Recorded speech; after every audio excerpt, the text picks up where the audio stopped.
Fan. KFN Ride with Carrington Harrison on your home for Chiefs football. Touchdown, Kansas City! And your home for Royals baseball. Fastball hit high in the air, deep left field, way gone into the bleachers. A two-run homer for Bobby Witt Jr. Watch The Drive by subscribing on our YouTube channel or listen on demand with the Odyssey app or wherever you get your podcasts. This show is always going to stand on principles. Dippin' Dots are incredible. Red Lobster is the best restaurant that America has to offer, and baked beans are trash. You're listening to Kansas City's FM sports station, 96.5 The Fan. Here's C-Dot.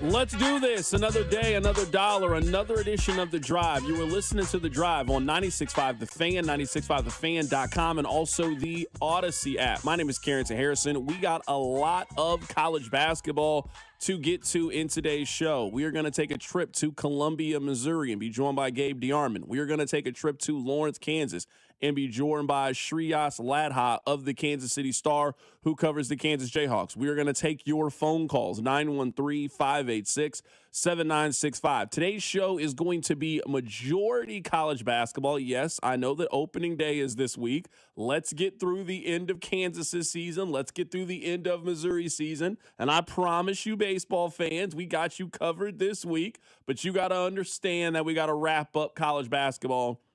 And we at least have to wrap up the local portion of March Madness. We will begin with that coming up momentarily, but before we do that, I need you guys to do me a couple of favors. Number one, I need you listening to The Drive each day at 2 o'clock right here on 96.5 The Fan. Number two, I need you to tell one friend to check out the show. We would greatly appreciate it. And number three, and most importantly, I need you to stop by and go see our friends over at The Other Place. It is a burger and brew Monday with our friends over at The Other Place. You can get a half-pound specialty burger with fries, $8.49. You also can stop in and get a $3.50 domestic pint. So stop in. You can get yourself a burger. You can get yourself a brew. You can also get yourself some fries. You can do all that for less than $15. It is a must stop on this wonderful Monday. All right.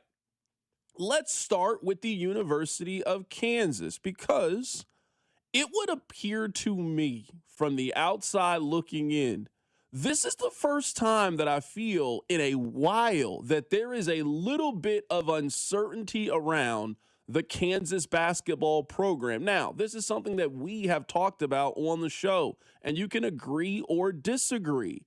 But I think that Bill Self is struggling a little bit in the transfer portal era. I will maintain that I still believe that Kansas is the absolute best school to go to if your plan is to stay in school for 3 and 4 years. If your plan is to stay in one location, learn, wait your turn, go through the growing pains, and by the time you are a junior or a senior, I have seen his formula work way too many times with way too many kids. You will be a very successful college basketball player if you wait your turn at the University of Kansas.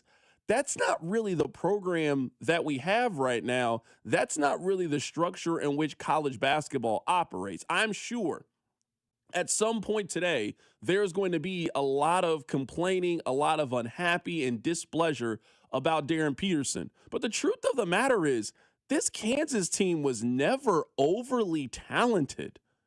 Yes, Darren Peterson, you got the number 1 overall high school recruit. And yes, he did not live up to the expectations. He was not Darius Acuff. No, he was not A.J. DeBansta. Hell, he wasn't Brayton Berry's kid from Arizona. He did not have one of those marquee banner freshman year that we were discussing in the offseason. You had him. You got Flory to return. Outside of that, I don't think this Kansas team was really overly talented. This team was very reliant on Melvin Council, who is a transfer from St. Bonaventure. Trey White, I think, is a good player. I don't think he is a great player. This team also just didn't have a whole lot of depth surrounding them.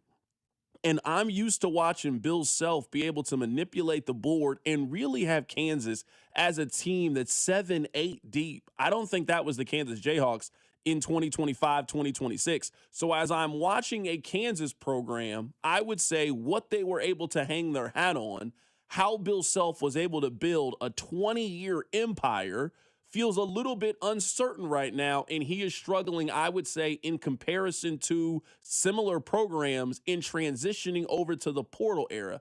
I would say that's one part of it. Now, the second part of it, and we'll play this more coming up after the Open, I don't know if Bill's coming back next year. I have no inside information. I stay out of Kansas business, but I'm not 100% certain that he's coming back. I think there is a chance that this is the end for Bill Self. Now, maybe the logic is Bill doesn't want to go out that way, and that might end up being the case. And Kansas, once again, is going to have one of the top recruiting classes in college basketball. Rob and I were looking at it earlier, and right now on 24/7, they have the 4th-ranked recruiting class, and there's a chance that they get the number 1 overall high school player again. So business is as usual at Kansas.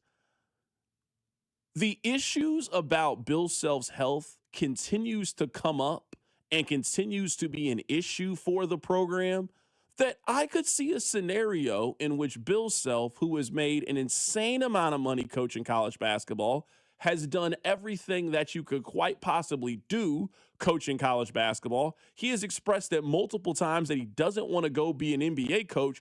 There is nothing more for Bill Self. It is what you are doing.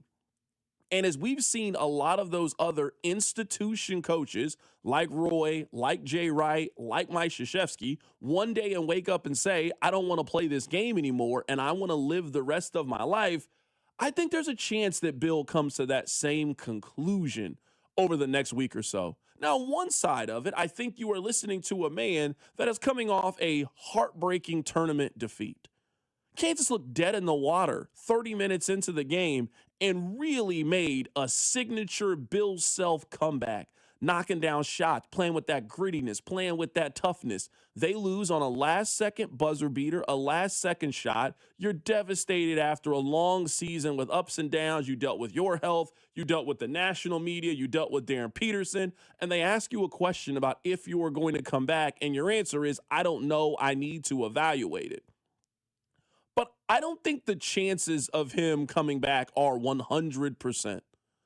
I don't think he's fully made up his mind yet. He very well make the decision to come back and continue coaching Kansas. I hope that he continues to coach Kansas. But I do think there is a chance, and the tone around his press conference yesterday, I think there is a chance that we saw Bill Self coach his last game. I think they already have their coach in waiting. It's either going to be Jeremy Case or it could be Jacque Vaughn. I think Jacque Vaughn makes a lot of sense. You're talking about a guy who has NBA experience with multiple franchises, a guy who can obviously go speak to any donor, any booster. They know who he is. His name's on the wall up there with some of the greatest college basketball players that we've ever seen. If the plan and the transition is we're going to go away from Coach Self and we are going to now promote Jacque Vaughn and he's going to take over this program, you certainly could have a worse succession plan than I am talking about at the University of Kansas. Let's see what happens. We are certainly going to monitor this and track this. I would say from an off-the-court perspective, this is by far and away the biggest story in college basketball. The games are the games. But there is a let's see what is going to happen at Kansas. What is the history or what does the future look like with Bill Self? He has had as much success as humanly possible at Kansas. I mean, we are talking about if you were trying to make a list of the college basketball coaches who have had more success at their university than Bill Self has had at Kansas, we are talking about a very, very small number. We're talking about Roy Williams at North Carolina. We're talking about Mike Krzyzewski at Duke. We're talking about John Wooden at UCLA. Maybe you want to throw Bob Knight at Indiana. Like, we are talking about a very, very exclusive list of people who have had more success at a stop at a school than what Bill Self has had at the University of Kansas. So we are obviously going to track what he is going to do. Let's talk a little bit about Missouri, and we'll get back to Kansas here coming up on the other side because I want to hear from Bill Self, and we'll also play what Darren Peterson had to say. Missouri feels stuck in some ways. I don't think that Dennis Gates is a bad coach. I don't think you can say that he's a bad coach. I'm also not really sure how good Dennis Gates is. I was really trying to think about this as I have watched a large majority of his career as the head coach at Missouri. What kind of team is Missouri? Are they an offensive team? Because you think of some teams, kind of like Iowa State, a team that you know can just put up a whole lot of points. Are they a defensive team? Are they a team that wants to slow it down? We watched Iowa pull off the upset in the round of 32. It is clear the kind of style of play that Iowa is. They are a slow it down in the half court. We are going to grind you into dust kind of team. After 4 years of watching Missouri basketball, I'm not really kind of sure what offense they are. I'm not really sure what their defensive philosophy is. Can he coach, and has he elevated the floor at Missouri? Certainly. There's no question about it. Missouri has made the tournament in 3 of its last 4 seasons. They have won a game in the NCAA tournament during that time. There are certainly darker periods of Missouri basketball than the one that we are currently discussing, but they just feel very bland. They have completely fallen apart in March in the last 2 years. They have been beaten. They got beat a couple of years ago by double digits by Drake in the NCAA tournament. They had a lead with 7 minutes to go against Miami and completely faded down the stretch. It was almost like the perfect microcosm to the season. If you also want to find more positive things, I mean, after the loss to Illinois, where Missouri got boat raced this year, they went 500 the rest of the way. This was a very average basketball team this year. I don't care that they won 20 games because they loaded up on a terrible non-con. Missouri was a very average basketball team this year. It's year 4.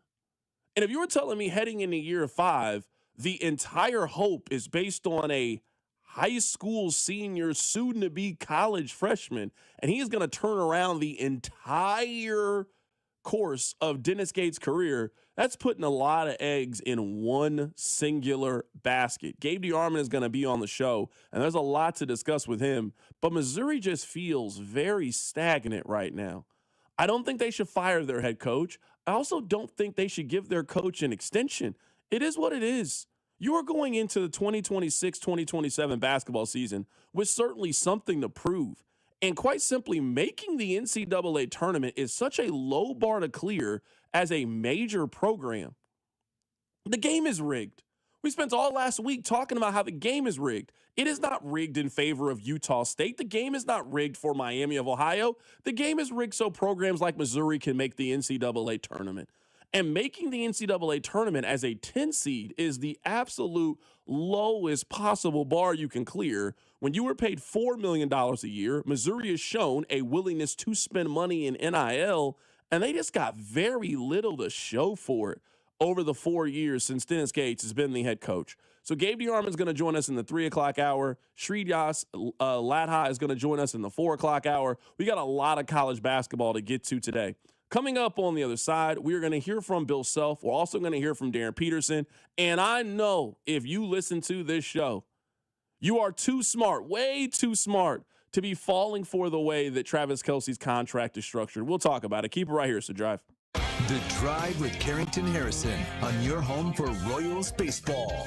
96.5, The Fan. This is Kevin Harlan, and if I sound a little tired, it's because it's Ford Truck Month at Rob's Side Ford. You and me both, Kevin. It's been nonstop. Well, Rob, remind me again why. Because Rob's Site Ford is offering brand new F-150s up to $16,500 off, 0% financing for 60 months, and 0 payments for 90 days. Yes, that'll do it. And that's just the F-150s. We've got the best deals of the year on Super Duty, Ranger, and Maverick. Okay, so let me get this straight, Rob. Massive savings, strong financing, no payments for 3 months, and people are showing up? It's nonstop. Funny how that works. Turns out, when you've got the inventory, the price, and the experience, people notice. Especially when you're Kansas City's #1 top-rated Ford dealer on Google. 4.8 stars and over 3,000 reviews. And Kansas City's top volume F-150 dealer. No wonder you're tired. It's Ford Truck Month at Rob's Side Ford, 135th and State Line, or robsite.com. But don't wait. These offers end soon.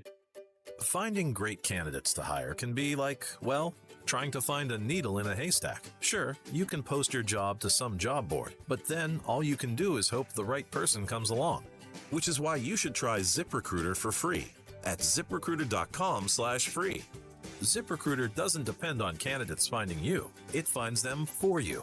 Its powerful technology identifies people with the right experience and actively invites them to apply to your job. You get qualified candidates fast. So while other companies might deliver a lot of hay, ZipRecruiter finds you what you're looking for.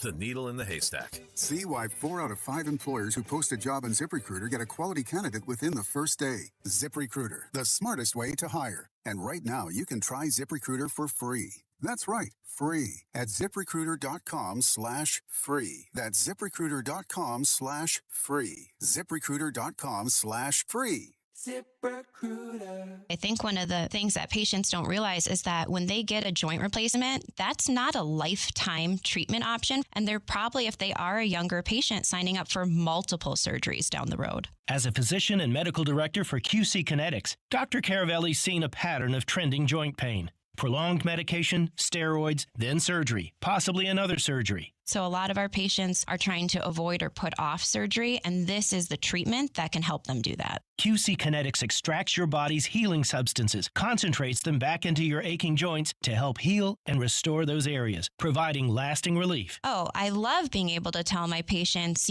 before we do this surgery, let's try another option. Let's see if this is right for you, because now they might not have to have surgery at all. Call today for your free consultation. Call QC Kinetics, 816-412-6299. That's 816-412-6299. 816-412-6299. Feeling the heat? Don't sweat it. Turn to Comfort Systems Heating and Cooling. With temperatures rising, now's the time to make sure your AC is ready to keep you cool. Whether it's your home or your business, Comfort Systems services both residential and commercial systems across the Kansas City area. Call today for a fast tune-up, repair, or a system upgrade so you can stay cool all summer long. Family owned and operated since 1990. Comforting people is what we do. Comfort Systems is right for you. MyComfortSystems.com. T-Mobile has an exclusive bundle for customers 55 and up. I'm Sarah Bowl. Yeah, I'm Frank Bowl. A reliable network is key for us. And with T-Mobile, it's been wonderful. And going to the 55 plus plan saved us so much money. A lot. And that's important. Trying to keep costs down. The home internet's been perfect. It's fast, it's quick. The setup was so easy, it took less than 15 minutes. It was like, ta-da! If you want simplicity, coverage, reliability, you want the whole package, T-Mobile has it. Right now, T-Mobile customers 55 and up can get 2 phone lines on America's best network, plus America's fastest 5G home internet for just $30 each. $30 per month each line with autopay plus taxes and fees. Minimum age 55. Pricing for home internet rely on 2 lines of essentials. Choice 55. $35 connection charge per line required. Best mobile network and fastest 5G home internet based on analysis by Ookla of Speed Test Intelligence data 2H 2025. All rights reserved. What's up? It's Draymond Green. I'm back for my 14th NBA season, and my podcast, The Draymond Green Show, is back too. This season, I'm breaking down games, reacting to the biggest NBA stories, and sitting down with teammates, rivals, and culture shapers. And trust me, I'm not holding back. On the court or on the mic. 2 new episodes every week. New segments, big conversations, real basketball talk for the real hoop heads. Listen to and follow The Draymond Green Show wherever you get your podcasts. We're back. We're better. Let's get it. You're listening to 96.5 The Fan from the DM Injury Law Studios. Mike's got this. Car, truck, or motorcycle wreck? Remember, Mike's got this. 816-888-7500. Mike's got this. Subscribe to 96.5 The Fan on YouTube to watch the show from wherever you are. All right, so we began the show today talking about the 2 local programs that did not make it past the first weekend of the NCAA tournament. When it comes to Kansas, this is the first time that I can remember in quite some time that it just feels like Kansas is in a little bit of uncertainty. They have had things rolling as much as any entity in American sports for about 20 years. Same coach, dominated a conference, competed for championships, always a high seed in the NCAA tournament. They have been the standard in college basketball for 20 years. They're still a very good program, but you are lying to yourself if you would say that they are still one of those tier 1. I'm talking about the success and results on the court. They have not been Connecticut. They have not been Houston. They have not been Duke these last 4-5 years, and that is a little bit different for KU. There also is the issue of Bill Self's health and the uncertainty of what his future looks like. Now, I am not a doctor, and ultimately, we are going to all find out the answer of what's going to happen with Bill Self. But I am here telling you, it is not 100% certain that Bill is coming back. I don't know what the percentage is, but I think if you are tracking his health issues over the last couple of years, if you are tracking the changes that are happening in college basketball, I believe that he has a real decision to sit down with his family, his loved ones, and decide if you want to keep doing this or not. Money is not an issue. We know that Kansas will very happily hire Bill to do some front office, just go around, shake hands, and be an ambassador for the program. That is not the issue with Bill anymore. Can you physically still do the job at the level that you are accustomed to doing it? Can you mentally do the job at the level that you are accustomed to? Now, I would say one thing, that if I am the AD at Kansas, and it sounds weird to tell Bill Self how he should do his job, but Rob, I'm looking at it like this. Kansas needs a true general manager. The game is changing in how you recruit talent. The game is changing how you evaluate talent and how you go out and secure those deals and how you lock those players in. I get Kansas doing it a certain way, and their way has been super successful. But I don't think you can do it that way anymore. They need a group of people where this is your job. You handle NIL. You handle the transfer portal. You help us identify the talent. You negotiate the deal. You bring it to me, and I'll coach them up. I don't think that Kansas has really created that buffer. I don't think they've created that middle ground. I don't think Kansas had great talent the last couple of years. You can X's and O's it all you want. And yes, the X's and O's will get you very, very far. But I'm looking at this Kansas roster. They had absolutely no depth. None. They had zero depth on their team. And they're overly reliant on a player that was playing at St. Bonaventure last year. How many times did Fran Fraschilla tell us this story about Melvin Council showing up?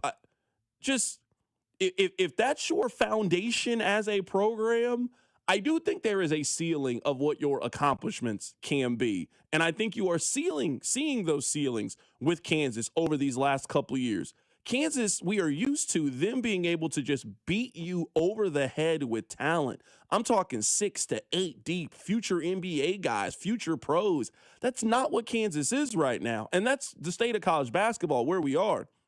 But for Kansas to not have a bench, to not have guys that you can rely on, is an indictment to me on the process of which they are going to evaluate talent. So I would just try to outsource some of those things. I still think Bill is as sharp as anybody when it comes to the X's and O's. And I think Bill got as close to as much out of that roster as humanly possible. That team could maybe win that St. John's game. Like if they played St. John's 10 times, I think Kansas wins 3 times. Like I think St. John's is better than them, but I think Kansas beats them a couple of times. But it is not close to me right now between the talent level that is at Duke and the talent level that is at Kansas. That is what Kansas fans are accustomed to. That's what they are used to. I don't think that's the product that they are currently getting. And we were talking about Missouri, and Gabe De Arman is going to be on the show in less than an hour. Missouri just feels stuck. They're just fine. Missouri is not bad. They are not good. They don't seem to have an identity right now. They just feel stuck. And a lot of the hope right now in the Missouri basketball program is riding on a high school senior coming in and saving the day. No, you got to be able to rely on something. You got to be able to rely on player development. You got to be able to rely on your offense. You got to be able to rely on your defense. And I'm watching right now a program that I'm not really sure what they are. They're not one of the most efficient offenses in college basketball. They're not a great defensive team. I would say they've been okay when it comes to player development. They're just fine. They're a 6, 7, 10 seed in the NCAA tournament that has not shown an ability against, I would say, very high-level coaching. We know that Drake has a high-level head coach. That guy went on to Iowa. They are now in the Sweet 16. He coached circles around Dennis Gates last year. What they've done at Miami has won 20 more basketball games this year than they did last year. They won 20 more games this year. You don't do that if your coach isn't good. We're talking about a young, up-and-coming guy in Jay Lucas who had the chance to be one of those next-up kind of guys. You have seen Dennis Gates, in my opinion. His teams have withered down the stretch in March, and he just hasn't shown me the ability to kind of create an identity so far as Missouri's head coach. but you can't really fire him. You committed a substantial amount of money to him. And with the recruiting class that they have in, with 2 incoming McDonald's All-Americans and probably one of the 5 best high school recruiting classes, you got to roll the dice one more year if you're Dennis Gates. But I think he has shown you a pretty decent floor of what kind of program they are. I don't think he's shown you a pretty high ceiling at all. And I would say that is the issue right now if you are watching the Missouri Tigers. Let's hear from Bill Self as he discusses his own future. Here is Bill Self talking about what his future looks like. Given what you've gone through on and off the court, how much time will you take to reflect upon what is next on this stage of your career? Well, I haven't really gone through much on the court. You know, I've gone through some stuff off the court. So I'll get back and get with family and visit and see what's going on. I love what I do. You know, I need to be able to do it where I'm feeling good and healthy to do it, fairly well. So I'll get back home and it'll all be discussed. That was Bill Self as he met with the media. I want to play one more clip for you guys. This is Bill Self talking about the last 3 years at Kansas since the national championship. You know, the first year we were a 1 seed, and I had serious health issues and I didn't finish the season, and the last 2 years hasn't been, well, this year included, it's been inconsistent and not as good. So obviously it's disappointing. I really feel that we had a team this year that could have been a higher seed if we'd have played better in other games. And if you're a higher seed, you don't play St. John's in the second game, arguably the hottest team in the tournament. But a new identity, no, that's not it. I actually believe that we need to do a really good job evaluating and recruiting. It's funny because, Rob, and I'll bring you in here, Kansas has only really been a disappointment if you are comparing Kansas to Kansas's standards. Kansas makes the tournament every year. They win 85-90% of their home games. They recruit at an incredibly high level. Like, we're talking about, even with the disappointments, and I use that in quotations, even with the disappointments over the last 3 years or so, we're still talking about a program that's been top 10, top 12. I mean, it's a short list of programs that have been better than Kansas the last handful of years. I mean, we can go through them. It's Houston, it's Duke, it's those, like, we're talking about teams that are also at the exact highest level. But when you're used to being number one, when you're used to being in that conversation, when you're used to every single year feeling like you could win a national championship, going into March with the expectation of being national champion, and you are not playing at that level currently, it is absolutely going to feel like a disappointment. Rob, you are an alum. You are a season ticket holder. How do you feel about Self's comments yesterday after the loss? I had always kind of felt that time was starting to wind down on Bill Self. I mean, he had the heart issue in 2023. He missed a game this year. He had the issue this summer. As a Kansas fan, I'm not naive enough to believe that Self was going to do this forever. So I kind of felt like, time was starting to work against him. I did not think that this season would be the last season until I heard his comments post-game.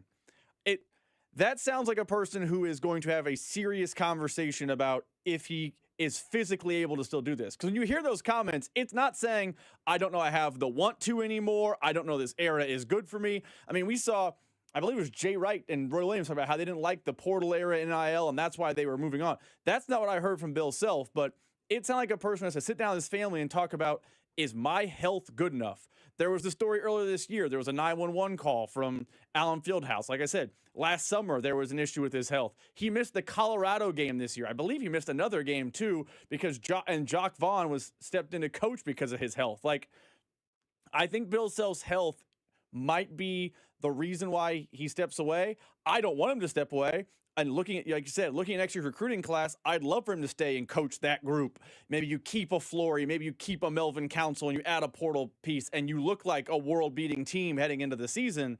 But those comments hit my ear of, I think he's going to have a very serious conversation with his family about his health. And then if you're a Kansas fan, you have to think that serious conversation could lead to him walking away. I want to play one more audio clip for you guys. This is a game-related point. Rob, I am interested to hear how you feel about how the game finished.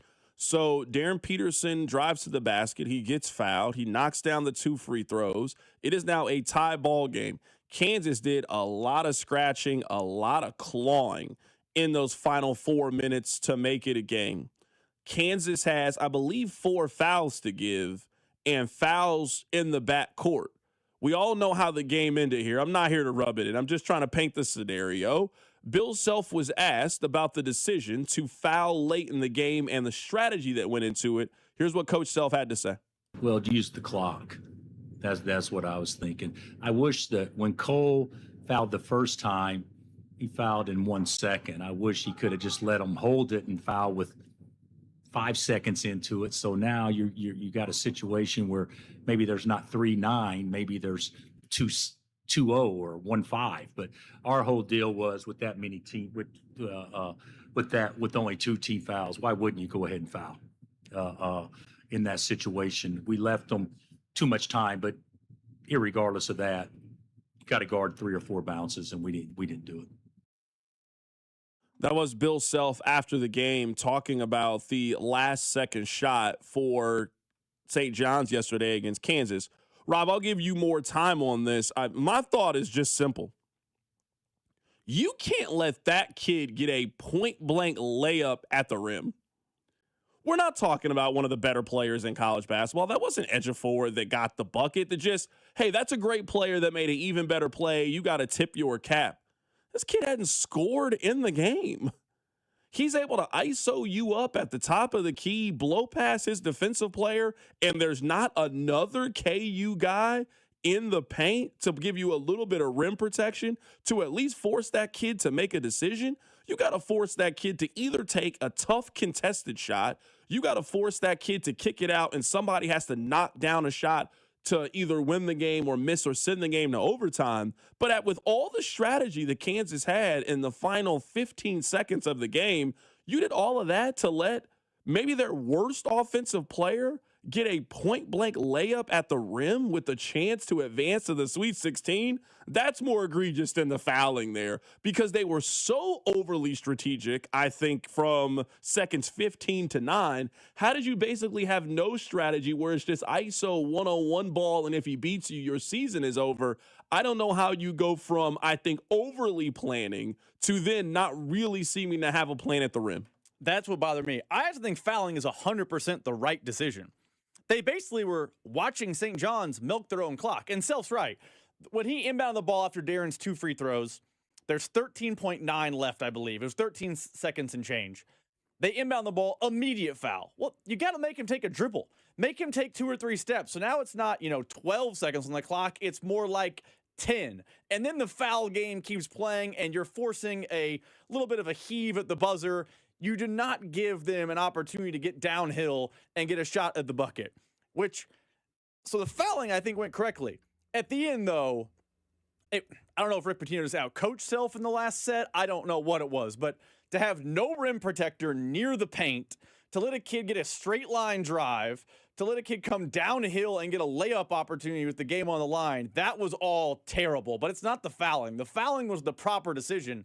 Execution of the final play was just it's some of the worst end of game defense execution I've seen at Kansas. Like, it was truly awful. They went ISO ball and he had no answer for it. Can you help me understand one thing? Now, maybe you don't have the answer to this, and that's perfectly fine. Why was Cole Rosario not in the game? Kansas is not in that situation with a chance to win the game if not for Cole Rosario. He hits a big 3. I believe he had a big steal, if I'm remembering the in-game sequence correctly. He then saves the ball inbound to Trey White, who gets the layup. Cole Rosario was making all kinds of plays in the final minute of the game. I think one of the things that alarms you about it is I feel like Bill Self overthought the end of the game. And for somebody who we all have great respect for, his tactician, for his X's and O's, to outthink yourself to that level at the end of the game is just very alarming for such a Hall of Fame legendary head coach. Why is Cole Rosario not in the game at the end? I wish I had an answer for you. Now, I will say this to defend Self and Elmarko Jackson a little bit. And I'm not the world's biggest Elmarko Jackson fan, but I will say this. Over the course of the year, the totality of the season, the best on-ball defender Kansas had is Elmarko Jackson. The problem is he was having an awful game.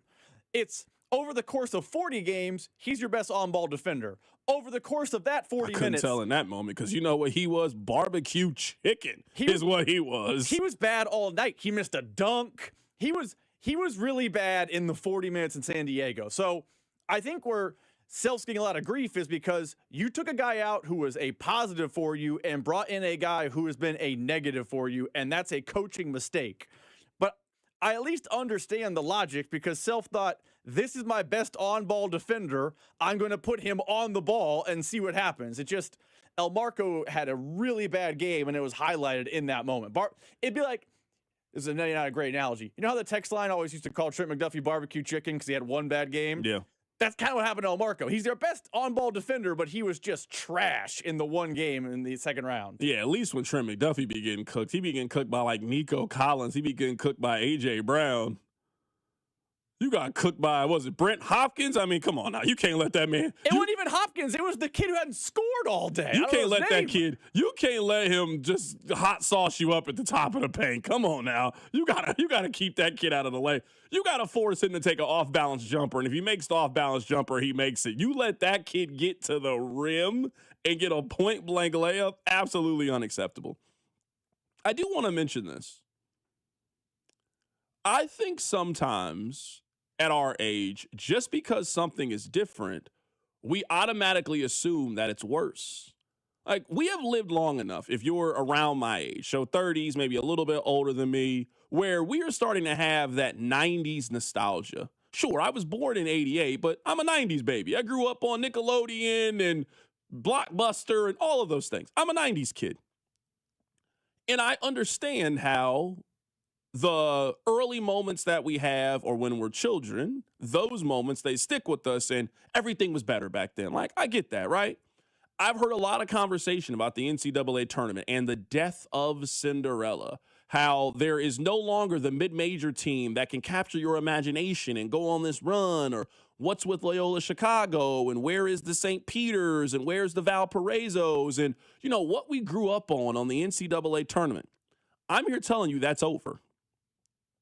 I got plenty of numbers here. If you want to go down the numbers, in the first two rounds of the tournament, the favorite in the NCAA tournament was 39-9 and also 29-19 against the spread.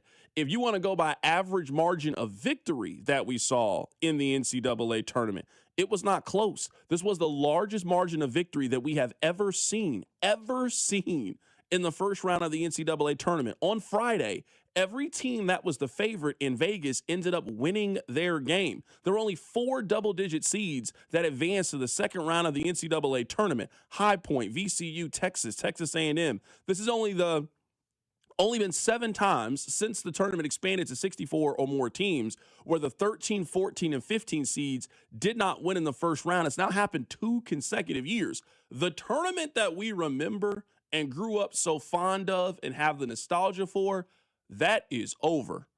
But I am telling you, that does not mean that this tournament does not still have magic.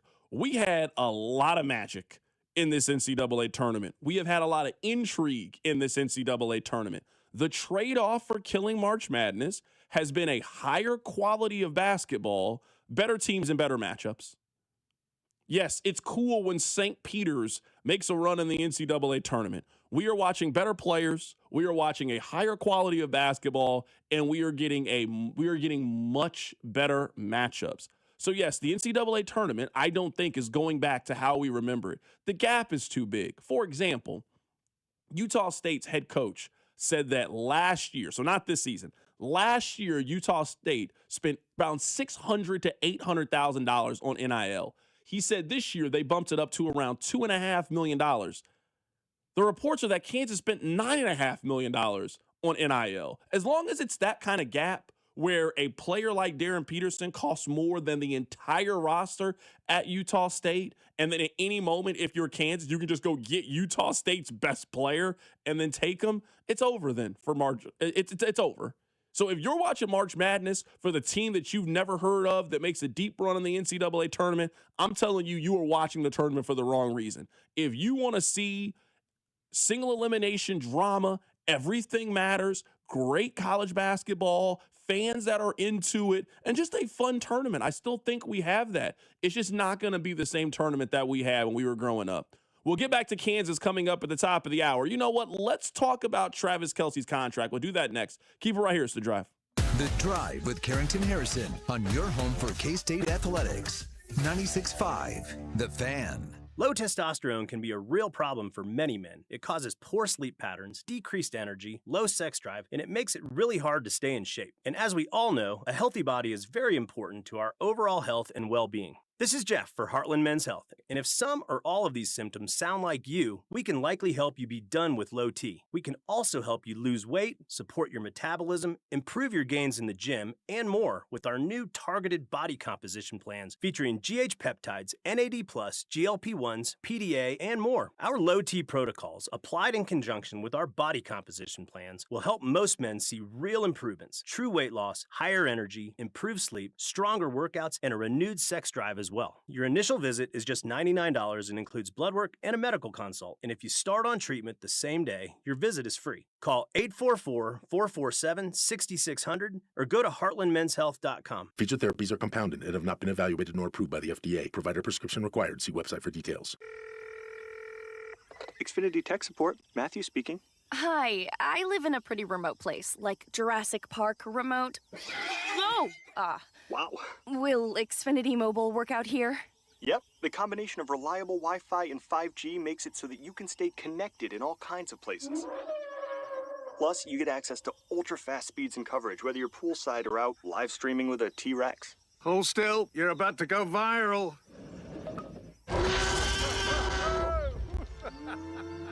Welcome to a new era of Wi-Fi boosted mobile. Cut your mobile bill in half with 2 lines of unlimited. Learn more at xfinitymobile.com. Xfinity. Imagine that. Watch Jurassic Park with Xfinity. Restrictions apply. Xfinity Internet required. Savings comparison based on promotional rate for 2 lines of Xfinity Mobile Unlimited versus 2 lines of T-Mobile Experience More, Verizon Unlimited Plus, and AT&T Starter as of February 10th, 2026. Taxes, fees, extra. The weather is changing, so that means spring is here and baseball season is right around the corner. FanDuel is letting you choose your own reward for opening week. Betting customizations that transform how you experience baseball. I can't remember the last time that optimism was this high heading into the baseball season, and you're not going to want to miss the action with America's #1 sportsbook app, FanDuel. Make your choice, and the reward will be ready on your next MLB bet. FanDuel is the home for home runs, exciting plays, and now that you can choose your own reward for opening week, baseball just got more exciting. The Royals are making the playoffs this year. You saw how they performed in the World Baseball Classic, so get in on the action early. Are you ready to play your game? Head to FanDuel.com/local to choose your reward for MLB's opening week. FanDuel is an official partner of MLB and also 96.5 The Fan. 21 and present in Missouri. Opt-in required. Rewards are non-withdrawable. Restrictions apply, including bonus and total expiration, leg requirements, and max wager amounts. See terms at sportsbook.fanduel.com. Gambling problem? Call 1-800-GAMBLER. During Lowe's Pro Savings Days, save more on what goes into the job. Add power to your lineup with a free DeWalt 20-volt max 5-amp-hour battery when you buy a select DeWalt 20-volt max tool. Plus, get up to 35% off select major appliances from Whirlpool, Maytag, and more. Get the job done right. Keep more in your pocket. That's Pro Savings Days.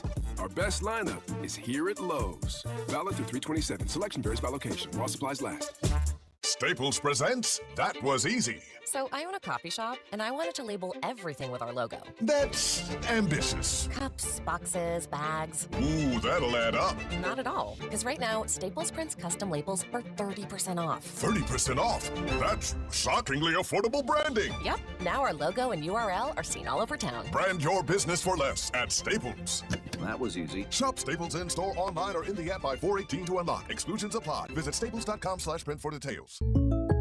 Having insurance isn't the same as having State Farm. It's like needing a lawyer, but getting some guy who just watches courtroom dramas. How does the defendant plead? Guilty. Wait, what? Also, objection. You object to what? Erroneous. Counsel, approach the bench. Hey, can I get a whack at the gavel? You wouldn't settle for just any lawyer, so don't settle for just any insurance. Get the real deal with State Farm. Like a good neighbor, State Farm is there. Baseball is back. Opening night is one exclusive game, and it's live on Netflix. On Wednesday, March 25th, the New York Yankees, led by seven-time All-Star Aaron Judge, head to the Bay Area to face Rafael Devers and the San Francisco Giants. A brand new way to watch Major League Baseball, and it all starts here. MLB opening night, Yankees vs. Giants, live on Netflix, Wednesday, March 25th at 8 p.m. Eastern, 5 p.m. Pacific. Expect a high of 53 this afternoon with mostly cloudy skies. Weather brought to you by Staples. From posters and presentations to labels and loyalty cards, Staples has all the print to boost your brand. Shop now in-store and online. Staples. That was easy. Hey, it's Trey Smith from the Kansas City Chiefs. Welcome back to the Drive with CDOT on your home for Chiefs football. 96.5 The Fan. We'll get back to college basketball here coming up in just a bit. Now, I would like to think that we do a really good job on this show. I would say better than anybody at trying to explain the salary cap to you guys in a way that is very digestible. Now, I understand it is not your job to understand the salary cap. That's my job to try to understand the salary cap. We have on people from Over the Cap. We have on people from Spot Track. We have former agents on the show. Like, I genuinely want you guys to be more knowledgeable when you listen to the show. In the middle of all the nonsense about Red Lobster and Dippin' Dots and baked beans, I hope that there's some information in there for you. So I wasn't even thinking about it. Rob and I are talking. We're getting ready for the show. I'm working on some other stuff. And there's that little crossover period, you know, where the midday show is leaving and I'm entering the studio. And I could tell Gold, he looked exhausted. Now, I know his team just lost yesterday, but I didn't think that was it. I know Gold pretty well. And he's like, oh, man, the text line, they're on fire about the Kelce deal. And I'm like, wait, what? He's like, yeah, man, they went crazy when they saw the deal. And I'm like, but why? It's like, oh, I mean, 3-year deal. No one understands. And I was like, no. I was like, not our audience. I don't know what kind of audience you guys have crafted. Not our audience. Now, I want to say this, and I want to say this as respectfully as I can. I do not mean this with any measure of disrespect. The Chiefs gave Kenneth Walker, who is 25 years old, they gave Kenneth Walker a 3-year, $43 million deal. You're telling me that there are people out there that believe that the Chiefs gave Travis Kelce, who is not 25 years old, who is 36 years old, and will be 37 years old during the season. You want me to think that there are people that believe that the Chiefs gave Travis Kelce a 3-year, $54 million deal, but they gave Kenneth Walker 3 for $43 million. Well, you're an idiot. I don't know what to tell you. That's the nicest way that I can put it. You're an idiot if you think that. Come on now. That's not what we're doing here. Let me tell you the truth about the Travis Kelce contract. In the most simplistic way that I can explain it, Travis Kelce is guaranteed $12 million for this season. He is guaranteed $12 million. $3 million of that is wrapped up in him just coming to training camp. It doesn't even say on time, Rob. It's just, does Travis Kelce appear at training camp? I'm pretty confident he'll be there. So that's $3 million right there. There is also, in Travis Kelce's contract, there is $6 million that is wrapped up to him just being on the team. Him just being on the team. He has already agreed to be on the team. If he doesn't retire during the season, they will just give him another $6 million.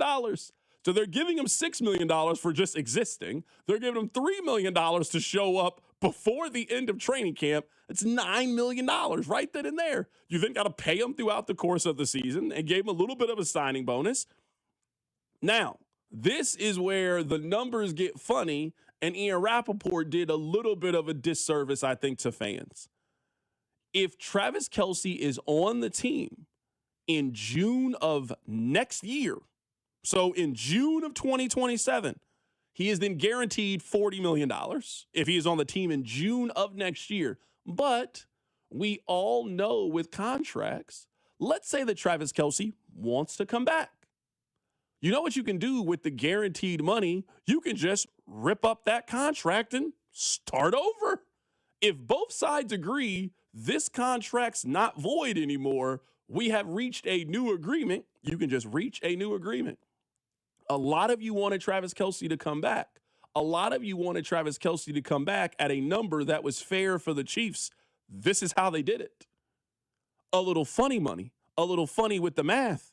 That's why his cap hit is so low this year. Travis Kelce, in relation to their ability to go out and spend money and go get other players, does not really cost them anything this year. It really cost them nothing this year. He's making $1.3 million in game checks this year with a less than $5 million cap hit. For example, Travis Kelce's contract takes up less than 2% of Kansas City's cap. That is great. Perfect. Hey, if that's the deal you're ready to come back on, fantastic, phenomenal. Good for you. This is the math. This is the funny money. When people say that the salary cap isn't real, this is kind of what they're talking about. The Chiefs absolutely manipulated the salary cap to bring Travis Kelce back. And as long as the two sides are working together, which we have no reason to believe that they are not working together, even if Travis Kelce wants to come back next year, you think they're giving Travis Kelce $40 million guaranteed next year to play on the team and making him the highest paid non-quarterback in the National Football League? No, you know that's not the case. So I just say all of this, and I didn't mean to call you an idiot if you really think that Kelce had a 3-year contract. I apologize for saying that. But I'm telling you, please don't get caught up in the numbers. Please don't get caught up in the math, because that's not what it is. It's a 1-year, $12 million deal with some funny accounting so they can move some money around and make sure that he's on the team, and also go out and do the other moves that you like. So they can go get a Kenneth Walker, so they can go pick up a Gilman, so they can go do all these other things that they've done. That's how they figure this thing out. So please don't be worried about it. It is not a big deal. Anybody that tells you it's a big deal, I'm here telling you they are lying to you because they don't understand the salary cap. I think we do a pretty good job of educating fans on the salary cap. But I would even tell you this. There's a lot of accounting and math and funny money that even you and I, who work in this and try very hard to understand, don't get it. The Chiefs are giving Travis Kelce the deal that we all knew they were giving Travis Kelce. It was basically a 1 for $15 million. That's basically what it is. There are void years. The Chiefs can decide, no thanks, we're done. They can also renegotiate at the end of the season if Travis Kelce wants to stay. But Ian Rappaport putting out the report, which is basically copy and paste from what I imagine Kelce's agent is saying, is what did fans a disservice here. There is a $40 million poison pill that the Chiefs have no interest in ever touching. Travis Kelce has to be on the roster under this contract on June 8th of 2027. And then they owe him $40 million. Which then again, which I think is important to know, even if he wants to come back next year, if both sides just agree, hey, this deal doesn't work for us anymore, let's rip it up and start over, then you can just rip up the deal and start over as long as both sides are on it. Like, how do you know this? Because one side gets out of contracts quite literally all the time. How do you think players get cut in the National Football League? How do you think restructures happen in the National Football League? So yes, I know the contract is a framework in which the deal is, but as long as both sides are working together, which you would have to assume that they are, this is nothing to worry about. So I wanted to share that with you. I wanted to give you that little bit of information. So if somebody texts you later today and says, oh, you see how much money the Chiefs gave Travis Kelce, you can tell them that I was listening to the radio earlier today and they told me this wasn't true. Well, how do you know? Because I just did the research. I went on spottrack.com. I went on overthecap.com, and then I saw exactly how the deal was structured. And then it will tell you that it is not real. I'm telling you, It is not real. I can tell you his incentives right now. They have guaranteed Travis Kelce $12 million. His salary, his training cap bonus, and him being on the roster. He gets $3 million guaranteed if he shows up to training camp. He will get $6 million for quite simply being on the 90-man roster. If the Chiefs make the playoffs, then he can really start to see some bigger incentives. If they make the playoffs, he'll make $750,000, and that's playing 60% of the snaps. 70% of the snaps is $1 million. 80% of the snaps is $2 million. If they make the Super Bowl, he'll also be incentivized. These were two sides that were working together with the same common goal of, yes, I want to be rewarded, but I also understand the business side of it, and let's come together to figure this out. They figured it out. Travis Kelce is back, and he will only play his career in one uniform. Ultimately, that is all anybody ever wanted. Coming up on the other side, let's get back to talking about Kansas basketball, because I think with the current structure of the game, I think Bill has lost his most important ability. I'll tell you what it is. Keep it right here, it's The Drive. You're listening to The Drive with Carrington Harrison. I mean, come on, guys. What are we doing here? On your home for Chiefs football, 96.5, The Fan. When severe weather hits, tune in to 98.1 KMBZ for Operation Stormwatch. Brought to you by Century Roofing. Proudly voted the #1 roofing company in all of Kansas City. CenturyRoofingKC.com. You're always better with a roof from JR. Here they come. A baseball-sized hailstorm means every roofer for 500 miles is on his way here to ring your doorbell. Before that happens, go online to jrstormcheck.com and relax. JR & Company is locally owned, veteran-owned, and family-owned. JR & Company offers a lifetime warranty on workmanship. But best of all, JR & Company offers a free Class 4 shingle upgrade. What does that mean? Most insurance companies offer premium discounts on Class 4 shingles. Remember, no roofer can legally offer to pay your deductible, but a free shingle upgrade can reduce premiums for years to come. Why do we do this? Because we can. A lifetime workmanship warranty and free shingle upgrade. It's why we say, You're always better with a roof from JR. Just visit jrstormcheck.com. Finding great candidates to hire can be like, well, trying to find a needle in a haystack. Sure, you can post your job to some job board, but then all you can do is hope the right person comes along. Which is why you should try ZipRecruiter for free at ZipRecruiter.com/free. ZipRecruiter doesn't depend on candidates finding you. It finds them for you. Its powerful technology identifies people with the right experience and actively invites them to apply to your job. You get qualified candidates fast. So while other companies might deliver a lot of hay, ZipRecruiter finds you what you're looking for. The needle in the haystack. See why 4 out of 5 employers who post a job on ZipRecruiter get a quality candidate within the first day. ZipRecruiter, the smartest way to hire. And right now, you can try ZipRecruiter for free. That's right, free at ZipRecruiter.com/free. That's ZipRecruiter.com/free. ZipRecruiter.com/free. ZipRecruiter. Well, we finally made it. It's spring, and I have spring fever. I love getting outside and cooking on the flat top or the grill, and Hy-Vee has the best meat department in KC. They've got the freshest, top-quality cuts of corn-fed beef from the Midwest and the best prices in town. They also have bacon-wrapped chicken breast and stuffed pork chops, plus the fresh seafood we love at home. Making a meal with a twice-baked potato. It's the best meat department in town. They've got the steaks, they've got the chicken, they've got the seafood, and you can get it only at Hy-Vee. 3, 2, 1. It's mid-March, and Kansas City is crazy about college hoops. Pick your bracket, call your friends, and count on Hy-Vee for all your game day snacks. Hy-Vee makes your watch party easy with a huge selection of ready-to-serve party trays, boneless wings, barbecue, sushi, pizza, and fresh bakery goods. Order ahead through the Hy-Vee app, online, or at your favorite store. Even if your bracket is a bust, your watch party will be a winner only at Hy-Vee. Call Hamilton today for our $79 mainline drain cleaning special. The pros at Hamilton will inspect your drains with video camera technology to pinpoint exactly what is needed to clear those clogs and help prevent expensive drain repairs.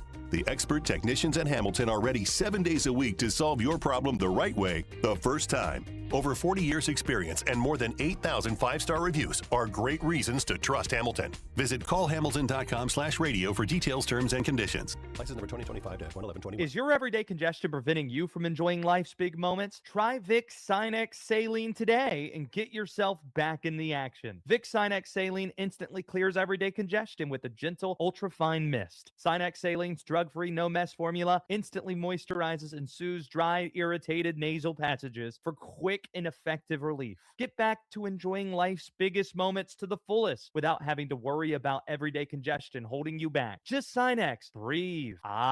Use as directed. DQ presents the Spicy Menu. For a limited time, try the new Flamethrower Chicken Strip Basket for $6.99 with spicy, bold strips that heat you up. Served with a side of famous DQ soft serve as a dip to cool you down. That's right, dip those spicy chicken strips right into soft serve, plus fries and toast, all for just $6.99. And add a new pineapple lemonade sparkler or cooler made with tahini. It's the limited time only Spicy Menu. Get it delivered in the DQ app. Happy, tastes good. Participation may vary.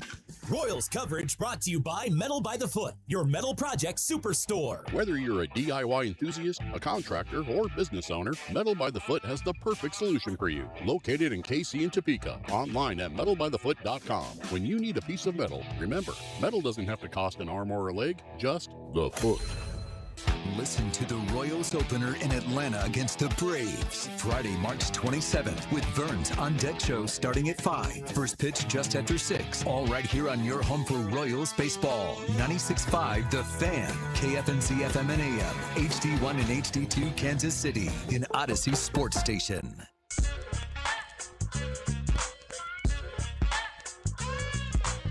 All right, I want to go back in time just a little bit, and I want to read you a story. Now, this story was making the college basketball rounds. So let me read just a little bit of this. The headline said, Bill Self told St. John's star Zubie Edgefor he wasn't good enough to start at Kansas. And let me tell you, every college basketball was picking this up this weekend, every publication. Here's how the story starts. Shortly after getting a commitment from Michigan transfer Hunter Dickinson, head coach Bill Self had an exit meeting with Zubie Edgefor and his father. Now, Edgefor plays the same position as Hunter Dickinson. It was kind of obvious the direction that they were going to go in. Self wanted Edgefor to stay at Kansas and redshirt, but according to the father, the coach told Zubie, quote, he wasn't good enough to start and or play major minutes on any Big 12 team. Quote, the conversation was pretty serious. Zubie didn't like it at all. This is the father. Basically, Zubie was like, I didn't even get a chance. He then obviously makes the decision to transfer, and now he has turned into one of the top 10 players in college basketball. This is where I think that Bill and the way that he recruits is just hurt by the way that the game is structured today. 15 years ago, Zubie Edgefor would have stayed and waited his turn. Zubie made 0 starts at Kansas his freshman year. A lot of freshmen have done that at KU. He played 5 minutes a game. He averaged 1.2 points per game. At the time that Bill is telling him this, he is not being dishonest with the kid. But if you are Zubie Edgefor and you have decided to come to Kansas, they have recruited another player in your position that is going to block your minutes, and your coach is telling you you ain't good enough, you don't really have a choice. You got to transfer. You can't sit around and wait because that coach is going to hit the transfer portal again and recruit over you. And if you look at Zubie Edgefor's career and the player that he's turned himself into, I've seen Kansas do this for the last 25 years. Zubie Edgefor went from 0 starts to 1 start his first year at St. John's. He doubled his minutes, so he went from 5 minutes to 11 minutes. He then went from 1.2 to 4.3. That's the guy back in the day. If you were Bill Self, you were just telling him, be patient, wait your turn. But in the transfer portal era of today, nobody is waiting their turn if you're not going to get on the court. If you're going to tell me that there is no pathway for me to play, you don't think I'm good enough to start, and this other school is telling me how much they want me and that they have a place for me, then why am I staying here? Zubie then waits his time at St. John's after leaving Kansas. He then makes one start his sophomore year. By year 3, usually when Kansas players start to make that big jump, Zubie Edgefor makes the jump. He makes 35 starts his junior year. He's shooting 58% from the floor his junior year. He goes from averaging 4.3 points per game to averaging 14.7 points per game because he got time in Rick Pitino's system. And then in his senior year, that same player then turns around and beats Kansas in the NCAA tournament, and he is one of the 10 best players in the sport. Kansas is the absolute best, or was the absolute best. And just be patient. Your time is coming. Look, it works for me. You might not see it now, but if you continue to do the work and you're patient and you wait it out, I promise you, you will get your opportunity. I can give you 15 players that this message worked for with Bill Self. Frank Mason made 3 starts his first year. Thomas Robinson started 1 game his freshman year. He started 2 games by the time he was a sophomore.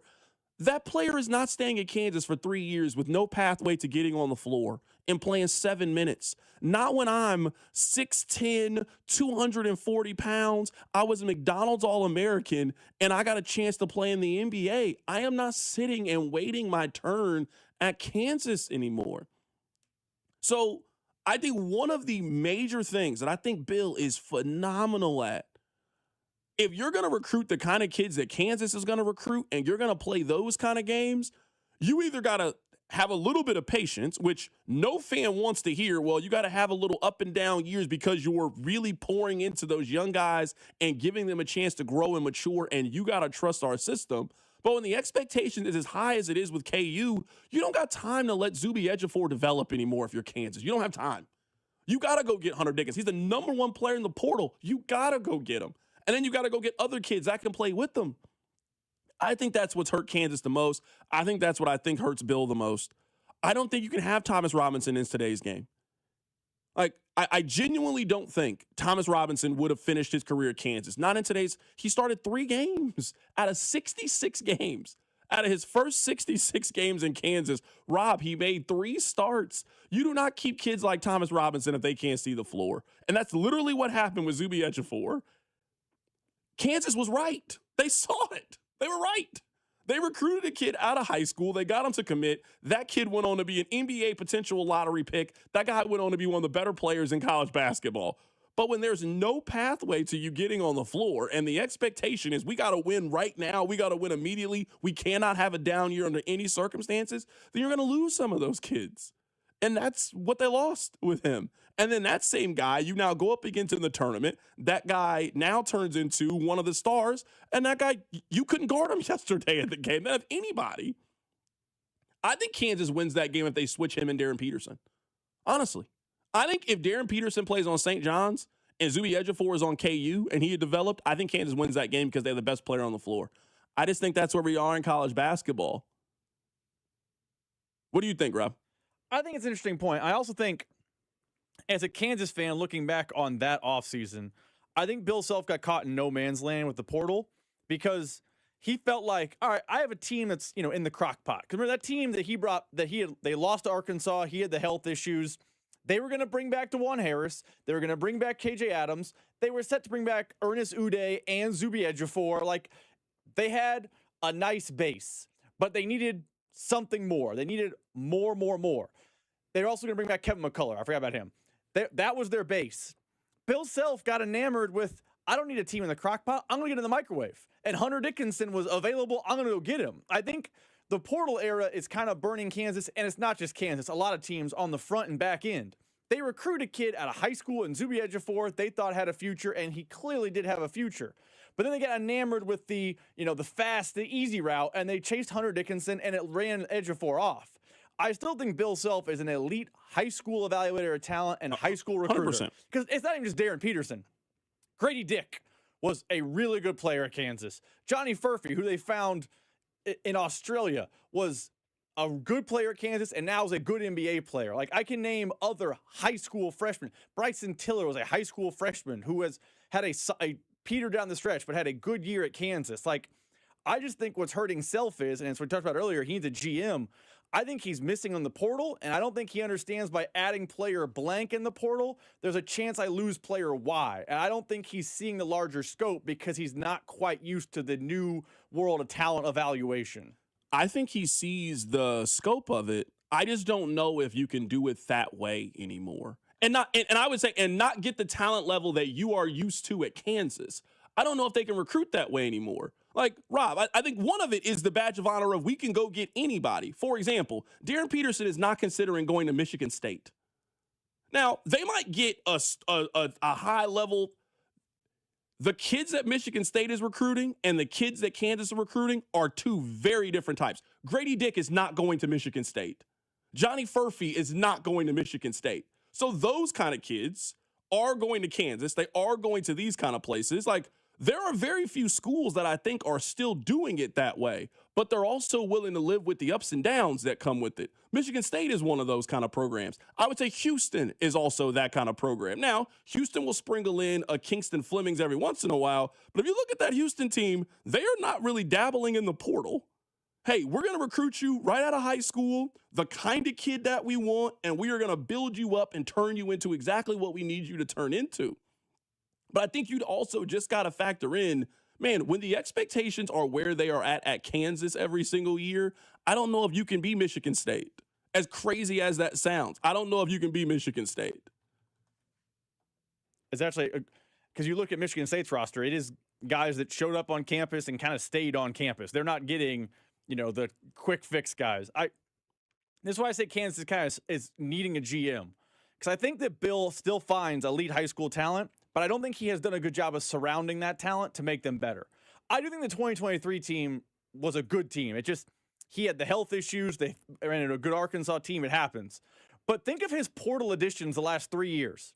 He added Kevin McCullough. That worked mostly, but no shooting. He then added Nick Timberlake. He added AJ Storr. He added Rylan Griffin. He added, Jaden Dawson, who was on this team. I can name more players. Those guys haven't come to Kansas, and they haven't been successful. Like, when they showed up, they did not complement the rest of the roster. So that's where I say I think Bill can see the vision of the high school kid. I don't think he can see how the pieces fit perfectly anymore. I'm with you, and that's why I would say we got Gabe De Arman coming up here is Michigan State. If you want to go off the last 6 years, so basically the exact same time frame we were talking about at Kansas, post-COVID. They win a championship after COVID, and then basketball changes. Michigan State, 11 seed, 7 seed, 7 seed, 9 seed, 2 seed, 3 seed. That's a failure at Kansas, by the way. That same run is a failure. And I'm saying is Kansas fans want to recruit like Michigan State, but don't want to accept the Michigan State's results of it. Yes, you can still recruit the same way. Frank Mason still exists. Devontae Graham still exists in college basketball. But if your expectation is we got to win the league every single year, we got to be a 1 seed, we got to make a deep run in the NCAA tournament, you are not doing that by also being patient. Michigan State has played in the first 4 post-COVID. They played in the first 4 since COVID. It just goes to show you just the expectations are so high to keep this machine going at the University of Kansas. Coming up on the other side, Gabe De Arman of Power Mizzou is going to join us on the show. We'll talk about the Tigers and their disappointing exit. Keep it right here, it's The Drive. The Drive with Carrington Harrison on Kansas City's only FM sports station, 96.5, The Fan. The weather is changing, so that means spring is here and baseball season is right around the corner. FanDuel is letting you choose your own reward for opening week. Betting customizations that transform how you experience baseball.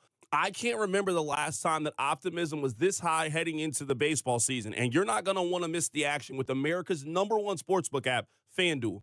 Make your choice, and the reward will be ready on your next MLB bet. FanDuel is the home for home runs, exciting plays, and now that you can choose your own reward for opening week, baseball just got more exciting. The Royals are making the playoffs this year. You saw how they performed in the World Baseball Classic, so get in on the action early. Are you ready to play your game? Head to FanDuel.com/local to choose your reward for MLB's opening week.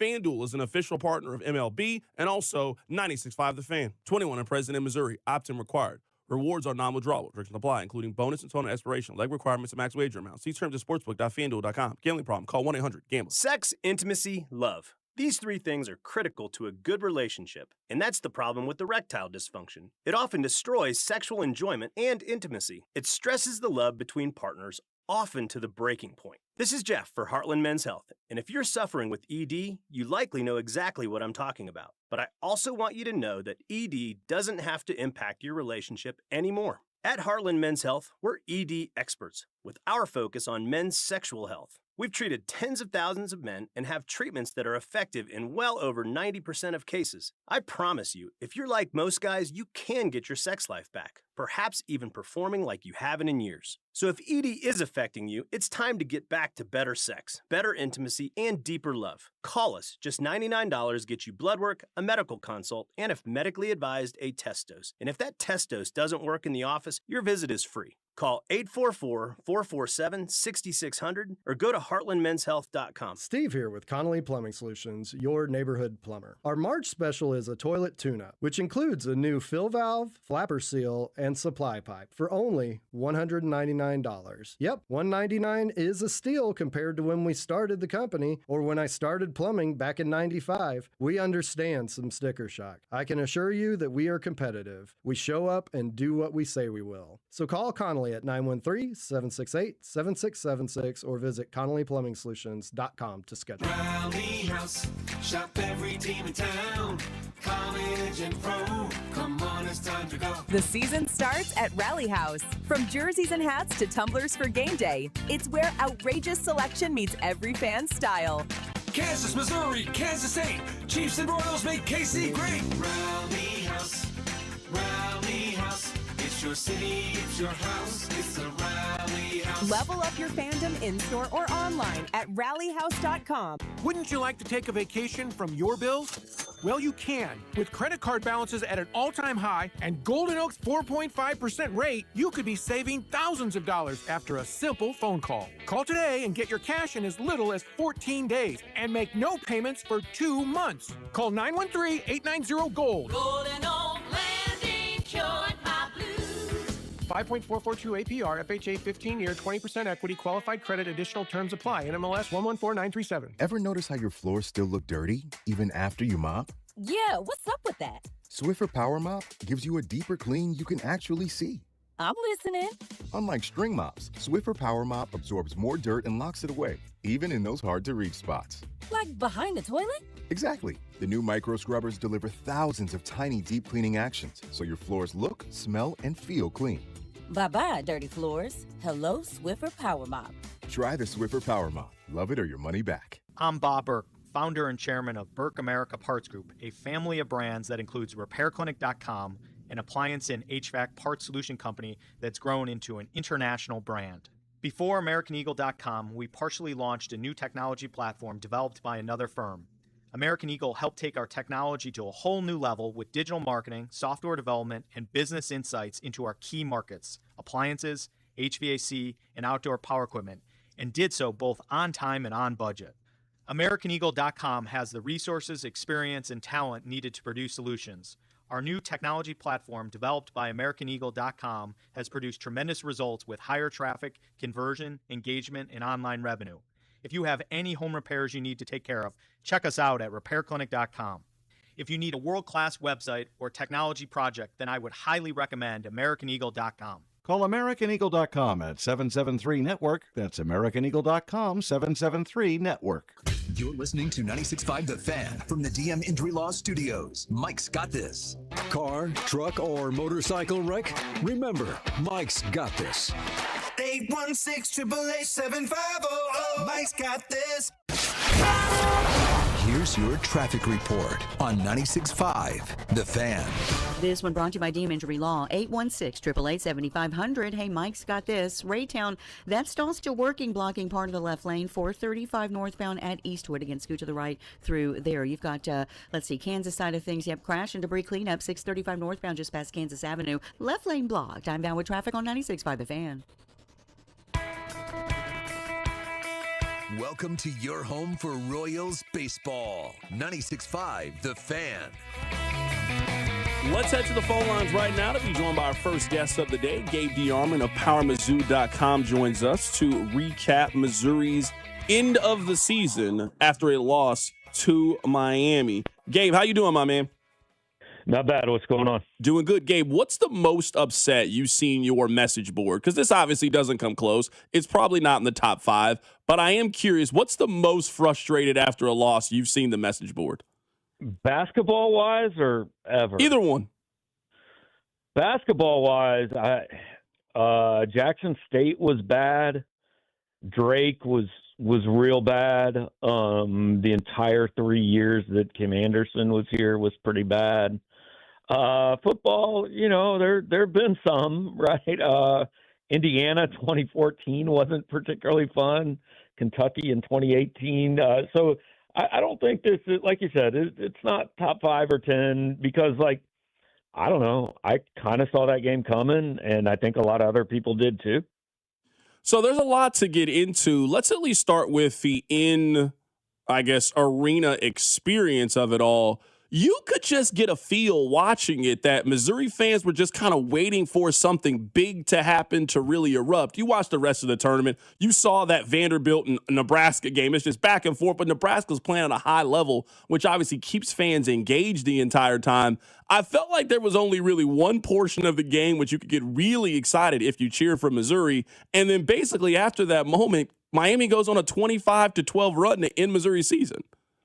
Yeah, that crowd, and I have been hard on Missouri fans at times, but they were trying to will that team to the second round. I mean, the entire night they were up and they were loud and they were begging for that team to give them a reason to blow the roof off the building, and the team just never really did, right? I mean, I think when Mark Mitchell hit the 3, I think they had the lead for 20 seconds or something like that. And there were a couple other plays that you're like, man, if that shot goes in, this place is going to explode. Or if they get a stop here, the place is going to explode. And they just never did it. It felt to me, just as watching, I probably watched 80% of Missouri's basketball games this year. If you wanted to show one game that I thought perftly showed the character arc for Missouri season, I felt like that was the one. They got off to a little bit of a slow start, but they kind of started to figure things out. You got kind of hopeful and optimistic about it, and then they completely fade down the stretch, and it feels like you just wasted the last 2 hours of your time. That's what the game felt like. That's kind of what their season felt like. It is very cinematic the way that it all came together for Missouri. I mean, I said it all year. They were never out of a game, and their opponents were never out of a game, right? They'd get up a bunch and let the other team back in, or they'd get down a bunch and they'd make a charge. They kept it interesting the whole time, but it was just a team that you kind of felt like, okay, when they need the knockout punch, when they really need this, you just didn't really have a lot of faith it was going to happen. And I know that's a little unfair because they did do it at times, right? They did it against Kentucky and Florida. They certainly did it against Oklahoma.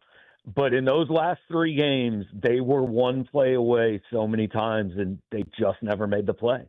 Right now, we're talking to Gabe De Arman of PowerMizzou.com, getting his thoughts from Missouri's loss on Friday to Miami. Where does Missouri go from here? And I ask you this question because they just feel stuck to me in a lot of ways. I don't think that Gates is a bad coach. I don't necessarily think he is a good coach. They are a team that can make the tournament but hasn't really shown an ability to make a run in the tournament. Where do you think Missouri goes from here?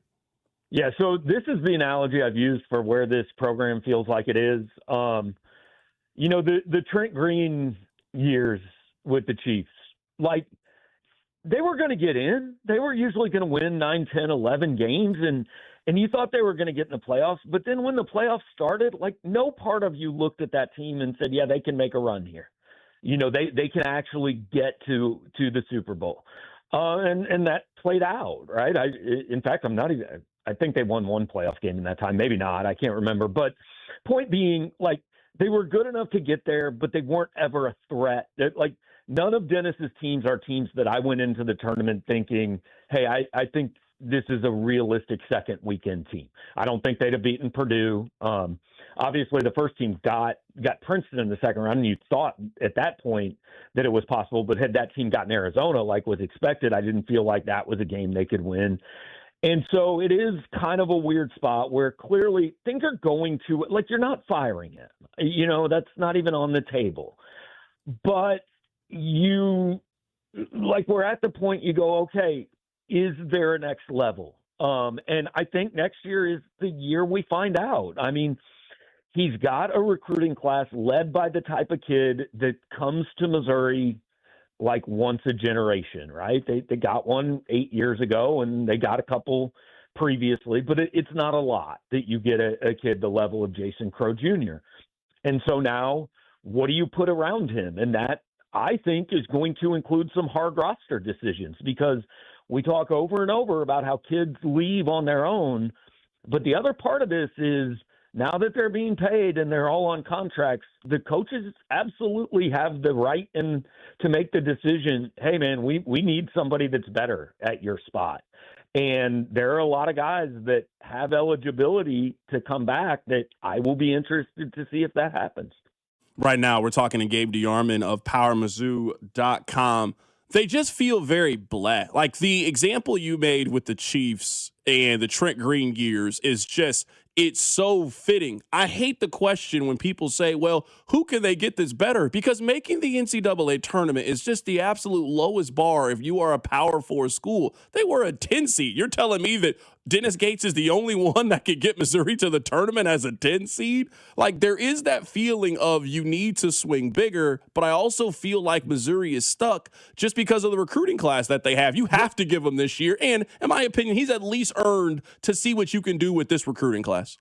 Absolutely. And my issue, and the reason that a lot of fans have been frustrated with me and mad at me this year, is what if Dennis Gates is that guy?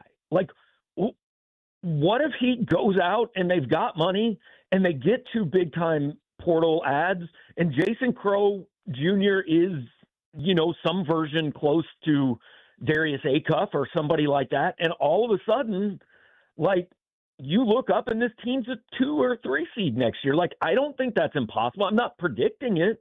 I'm not saying it's going to happen, but I think the issue we have is we just make up our minds that because I have seen what I've seen the last year or 2 years or 4 years or whatever it is, I know what's going to happen next year, and we don't, right? I mean, I don't know what the percentage chance is, but there is certainly a non-zero chance that Dennis Gates is actually the guy that can take this thing to the next level. If he can't, we'll know in a couple years, and whether it's because Missouri moves on or he moves on his own, like, then we'll find out if the next guy can. But he has earned the right to see if he is the guy that can reach that next level.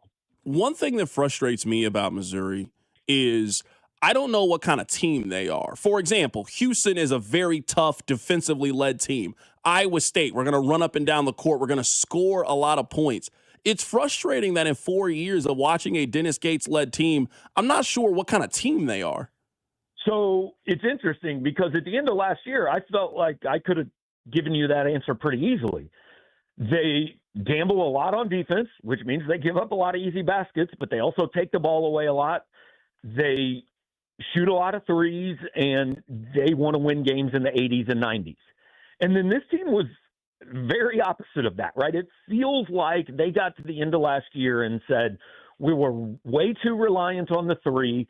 The jump shot went away. Like, we got to find a more conventional way to win games. And so they've got Mark Mitchell and Sean Phillips, and their interior game was pretty good, I think. But they lost Tamar Bates and Caleb Grill and just didn't replace them. Almost like we think Jacob Cruz and Trent Pierce can replace the shooting.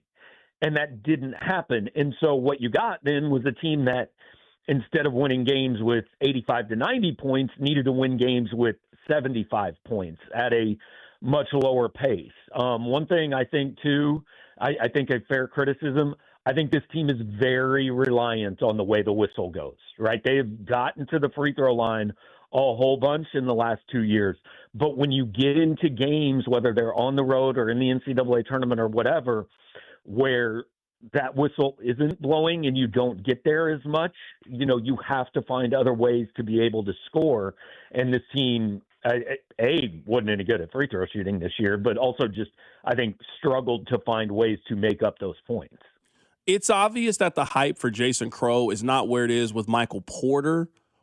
Correct. Which prospect would you say it is comparable to if it's not at the highest level Michael Porter Jr.? Man, I'd have to really go back and probably do a little bit more research on that than I have. But, I mean, I've seen the kid in person quite a few times, and he is a dynamic scorer. Like, I think the one thing that I don't – Kobe Brown was a little bit, but, like, I don't know if Missouri has had a guy that just can score in so many different ways, at least under Dennis Gates. I mean, if you go back, sure, you can certainly find some. But he can score from – he could drive. He's got a nice mid-range game, and he has – in the gym, right? I mean, you got to start guarding him when he crosses midcourt. Now, his game is going to change significantly. He is not going to shoot the ball 40 times a game, and he is not going to have the ball in his hand 40 minutes a game when he gets to college like he has in high school. So I don't have a comp that immediately comes to mind, and I don't watch much NBA basketball, so I've got a hard time doing that. But, I think he's a kid that absolutely should be on any list of top freshmen in America next year. And if he doesn't end the season that way, then it has not gone according to plan. We've been asking everybody this question, so I'll ask you. When you hear college basketball, do you hear the intro CBS music, or do you hear One Shining Moment? No, probably the intro, I think. That's the music, for sure. And I hear Jim Nance's, predestined cheesy calls at the end of the title game. That is Gabe De Arman of PowerMizzou.com joining us on the show today to react to Missouri's season wrapping up. They lost in St. Louis to Miami on Friday night. Gabe, it's always great catching up with you, my man. Thanks a lot for your time. Appreciate you, bud. Have a good one. Absolutely. That's Gabe De Arman of PowerMizzou.com joining us on the show today. This is my fear as a Missouri basketball fan. I don't want them to be the Trae Young Oklahoma Sooners, where you have one star freshman that is the attraction. You come out, you watch him, and he is dazzling. Do you guys remember what else Oklahoma did that year? Because we can go through it. That Oklahoma Trae Young, that team was not great that year. That I am fearful, and maybe this is just me letting my Missouri fan pessimism rule over. We see a lot of teams get the star freshman, and that team, they don't build enough of the rest of the infrastructure around them. So ultimately, you end up being the same kind of team, just with one exciting main attraction to come out. I mean, Oklahoma had one of the 5 best players in college basketball. Rob, they went 18-14 and had a losing record in the Big 12. That was not a good basketball team by really any means. I don't want Missouri to be BYU next year. Sure, they got the number 1 overall pick, but then when you watch them, that team lost in the first round of the NCAA tournament, and they were an okay team in the Big 12. That's basically what Missouri was this year. They just got an attraction that you need to come out and see. It's more than just getting Jason Crow. It's building the infrastructure around him, and that means they really got to hit in the portal. You got to knock the portal out this year and be one of those teams that you've built an infrastructure that you can really go out and accomplish something next year. I'm going to ask you a question. I assume a lot of Mizzou fans probably asked you or asking right now on message boards like Gabe's site or social media. Do you think Dennis Gates is the guy to build that infrastructure around Jason Crow? Because getting him is a coup. I understand that it's the season just ended this weekend, and maybe me and you delve into recruiting for basketball way more than the average person. Jason Crow is a coup to get to go to Missouri. For sure. It's maybe not DeBanston to BYU. No, he's not that. But, I mean, if you're looking at all recruiting services, he is the number 1 rated high school point guard. So just think about the top point guards. He is the number 1 high school rated college or high school point guard. So, yeah, that kid's got a chance of being really good. That kid is a lottery pick in the 2027 NBA draft. do you think Dennis Gates can build around him? Because I say year one, Gates inherited a roster built around Kobe Brown, tournament. Year two, can he get kids? misses. Sure. Can he coach them up? I don't know. I don't really have a lot of evidence that would suggest he can coach them up next year. So are you telling me that they could hit one or two guys in the portal? Sure. They got Tamar Bates out of the portal. They got Mark Mitchell out of the portal. They got Caleb Grill. Like, yeah, could they go get a couple of guys out of the portal? They got Cassius Roberts. Like, yeah, they go get guys out of the portal. Do I think they could be a 4 seed in next year's NCAA tournament and be a legitimate, hey, this team can make a little bit of a run? Gates just hasn't shown me that ceiling yet as Missouri's head coach. That's a problem. That answer perfectly explains why you describe them as stuck as a program.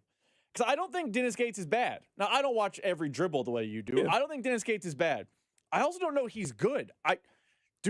Going into the game, one of the reasons I felt like they should beat Miami is they should have the coaching advantage. Like, Lucas is a first-year coach who was an assistant under Coach K and was at Duke. I'm sure he's on the come-up. Gates should outcoach him. At no point in that game did I think Dennis Gates outcoached Jay Lucas. Not at all. Like, it wasn't even close. I mean, there was only about a 3-minute stretch where I thought Missouri could win the game. I mean, other than that, I thought Miami was clearly the better team out of those two. So I want to play this for you. This is Jay Williams. He was on First Take earlier today, and he made the declaration. He said Cinderella is dead. They've been done now for the last 2 years. And when I mean Cinderellas, I don't mean an 11 seed like Texas from the SEC. I'm not talking about a team from a power conference that is one of the last 4 in. I'm talking about the days of High Point or the days of Santa Clara or Utah State or VCU. I'm talking about a mid-major making a deep, deep run to the Elite Eight or the Final Four or to a national championship. Those days are done. Do you think this matters? I asked that question honestly, 913-586-7965. Rob, what do you think? Do you think this matters that the perception is, at least with these last 2 years, maybe you are arguing small sample size, but I don't think it could be any clearer based on these last 2 years. There is a wide gap between the haves and the have-nots in this thing.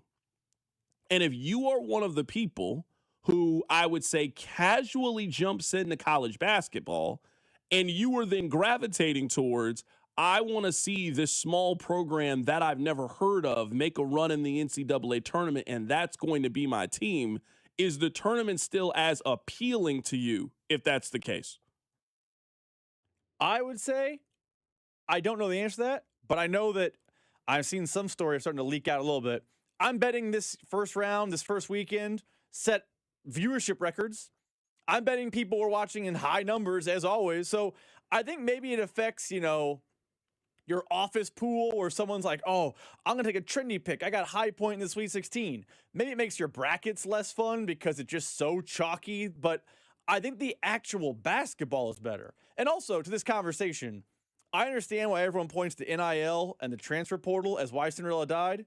Do you know why Cinderella died? Conference realignment. Conference realignment killed the Cinderella. I think it's all those things. I don't disagree with you. I think it's NIL, transfer portal, conference realignment. I think all of those things have come together. And to your point, Rob, I would agree. If you look at the matchups that we have, I would say it ended up working out exactly how we say we wanted. The cream has absolutely risen to the top, where I would say in every single game in this next round of the NCAA tournament, anything is possible. We're looking at a scenario in which, the two biggest spreads for Thursday's game, I can't even go to Friday because it'll just autoplay ESPN. The two biggest spreads on Thursday are Texas, who is not a Cinderella by any stretch. Texas won at Florida this year. They're in the SEC. They got Sean Miller as a head coach. If you're telling me that Texas is one of the bigger underdogs, and the other one is Arkansas, who might have the number 2 overall pick and a Hall of Fame head coach. So we have gotten to the point where in each of these games, it has truly become a coin flip once you get to this round of the NCAA tournament. It is not the case anymore in the first round. I think there are too many numbers that is not what the first round of the NCAA tournament anymore. So when you get a High Point, boy, you better enjoy it. When you get a VCU that upsets North Carolina and they come from down 19 and they figure out a way to win. And I mean, they largely won that game because Carolina's best player was hurt. Hey, you got to take those. But if that's what you are counting on for your enjoyment in the NCAA tournament, I'm telling you, it's over. I'm looking at it right now. You better start cheering for Nebraska. You better start cheering for Iowa. You better start cheering for those kind of teams. That's the new Cinderella. The new Cinderella is a program that hasn't done it in a while, and that's the team you're going to have to root for. That Nebraska-Vanderbilt game was exciting. As exciting of a college basketball game that you can have. Two fan bases that obviously care, two fan bases that haven't had a lot of basketball success. They meet at a neutral site. Let's see which team is advancing in this NCAA tournament. Rob, can you think of a more fun time than Iowa-Nebraska from Houston? Have you seen ticket prices on that? Yeah, I'm assuming it's a mortgage. It's a mortgage. Honestly, I was just taking a look at it. It is actually cheaper to go to the Jay-Z concert than to go to the Iowa-Nebraska game. I missed out on the pre-sale earlier today. I'm like, oh, it's not that bad. I can do that. Yeah, just to get into the door, yeah. And they're not even playing in the football stadium. They're playing in the basketball stadium for this. Yeah, it's gonna. I'm actually happy. I'm happy we're doing that for this round. I know once we get to the Final Four, we're playing in the basketball stadium, but I'm happy that we're still keeping these in the gyms because, I mean, talk about a time. We got two great tickets. That Sweet 16, so in Houston, it is Iowa, Nebraska, Illinois, and Houston gets to play in Houston in the Elite Eight. Is just seems unfair to me. Like, if you're the 1 seed, I would be upset if that ends up being the case. I really would. I would be upset if that ends up being the case. That you got to play Houston in Houston with a chance to potentially go to the Final Four. Sometimes, you know what, things are unfair. That is what they are. All right, coming up at the top of the hour, we're going to head to Lawrence. We were in Columbia. We're going to head to Lawrence. We will play for you guys what some former players have to say about Darren Peterson. That's coming up. Keep it right here. It's The Drive. The Drive with Carrington Harrison on your home for Kansas City sports. 96.5 The Fan. The playoff push is here. NBA teams are deep in the stretch run, and Fanatics Sportsbook is ready for every moment. Here's the deal. You guys have heard me talk about Fan Cash, and remember, every time you bet with Fanatics Sportsbook, you're earning up to 10% Fan Cash, win or lose. So even if your bet misses, you're still stacking Fan Cash. Fan Cash unlocks value you can't get at other sportsbooks, like more bets, unlimited profit boosts for your favorite player props, authentic NBA gear, game tickets, and access to exclusive Fanatics events like Fanatics Fest in New York City. But that's not their only play. The good times roll on with Fanatics Fair Play, an injury protection policy that turns losses into wins. That's right. If you love player props, your legs are protected across the entire first half of every game if an injury takes place. If your guy goes down, you're getting your money back or your parlay plays on. Make the switch to the sportsbook that gives you more to play with. Winning hits different here. Must be 21 plus. Gambling problem? Call 1-800-MY-RESET. Feeling the heat? Don't sweat it. Turn to Comfort Systems Heating and Cooling. With temperatures rising, now's the time to make sure your AC is ready to keep you cool. Whether it's your home or your business, Comfort Systems services both residential and commercial systems across the Kansas City area. Call today for a fast tune-up, repair, or a system upgrade so you can stay cool all summer long. Family owned and operated since 1990, comforting people is what we do. Comfort Systems is right for you. MyComfortSystems.com. Hi, I'm Carter. And I'm Charlie. We'd like to share a quick story about a homeowner named Jack. Jack had a home he needed to sell fast.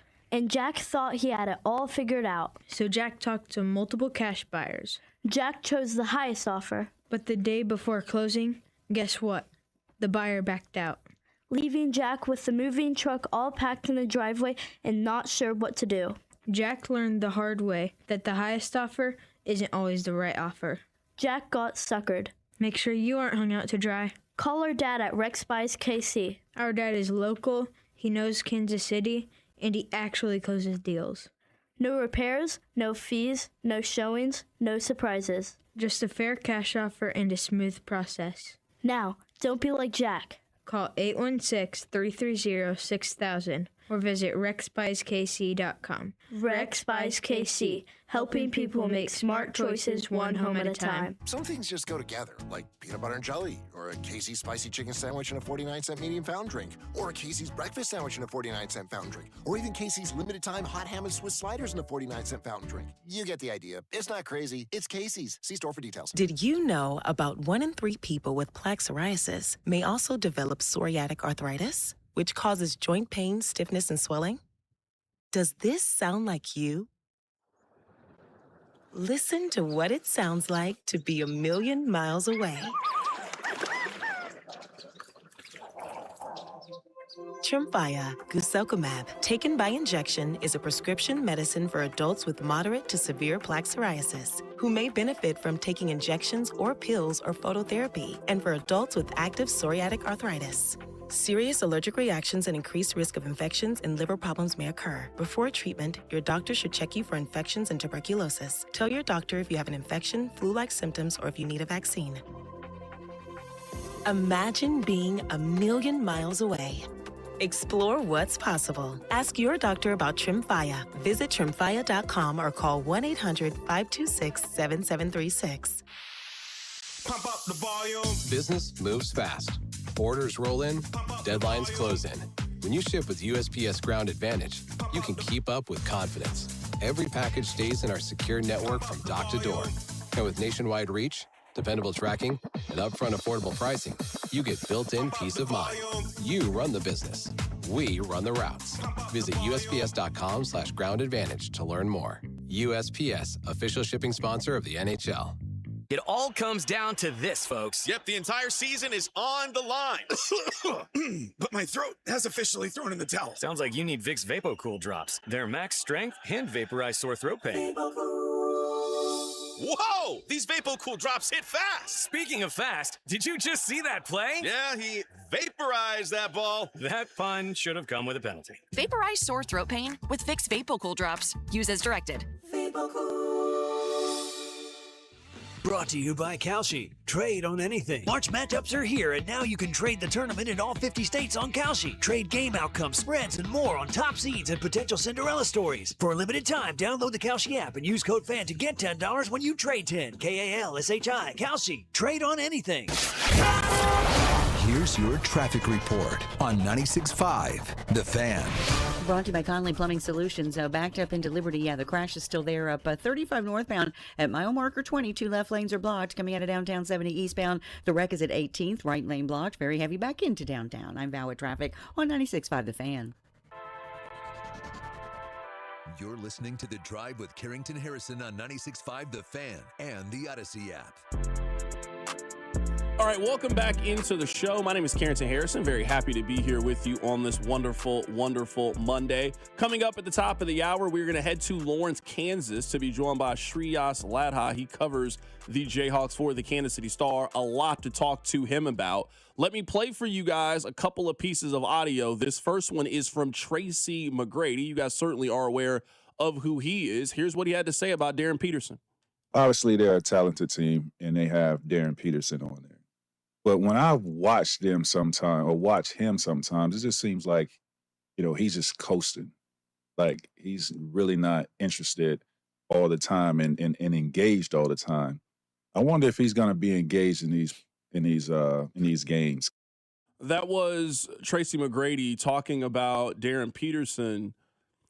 I think it's unfair to say that he is not engaged.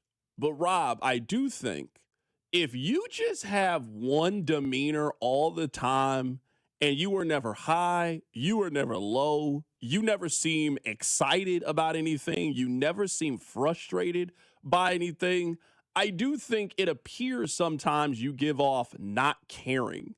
And I do think that what has been difficult to grasp about him and his personality is he is just the same no matter what is happening. And when you then pair that against somebody like Melvin Council, who plays with such fire, so much enthusiasm, I do think it is a very jarring thing to see just his demeanor and how he carries himself on the court. There are just not a lot of people like that. Like when we were talking about the antisocial loner and people were saying, well, what about this guy? What about this guy? Like, You've seen KD fiery before. You've seen Nikola Jokic fiery before. I've seen Tim Duncan fiery before.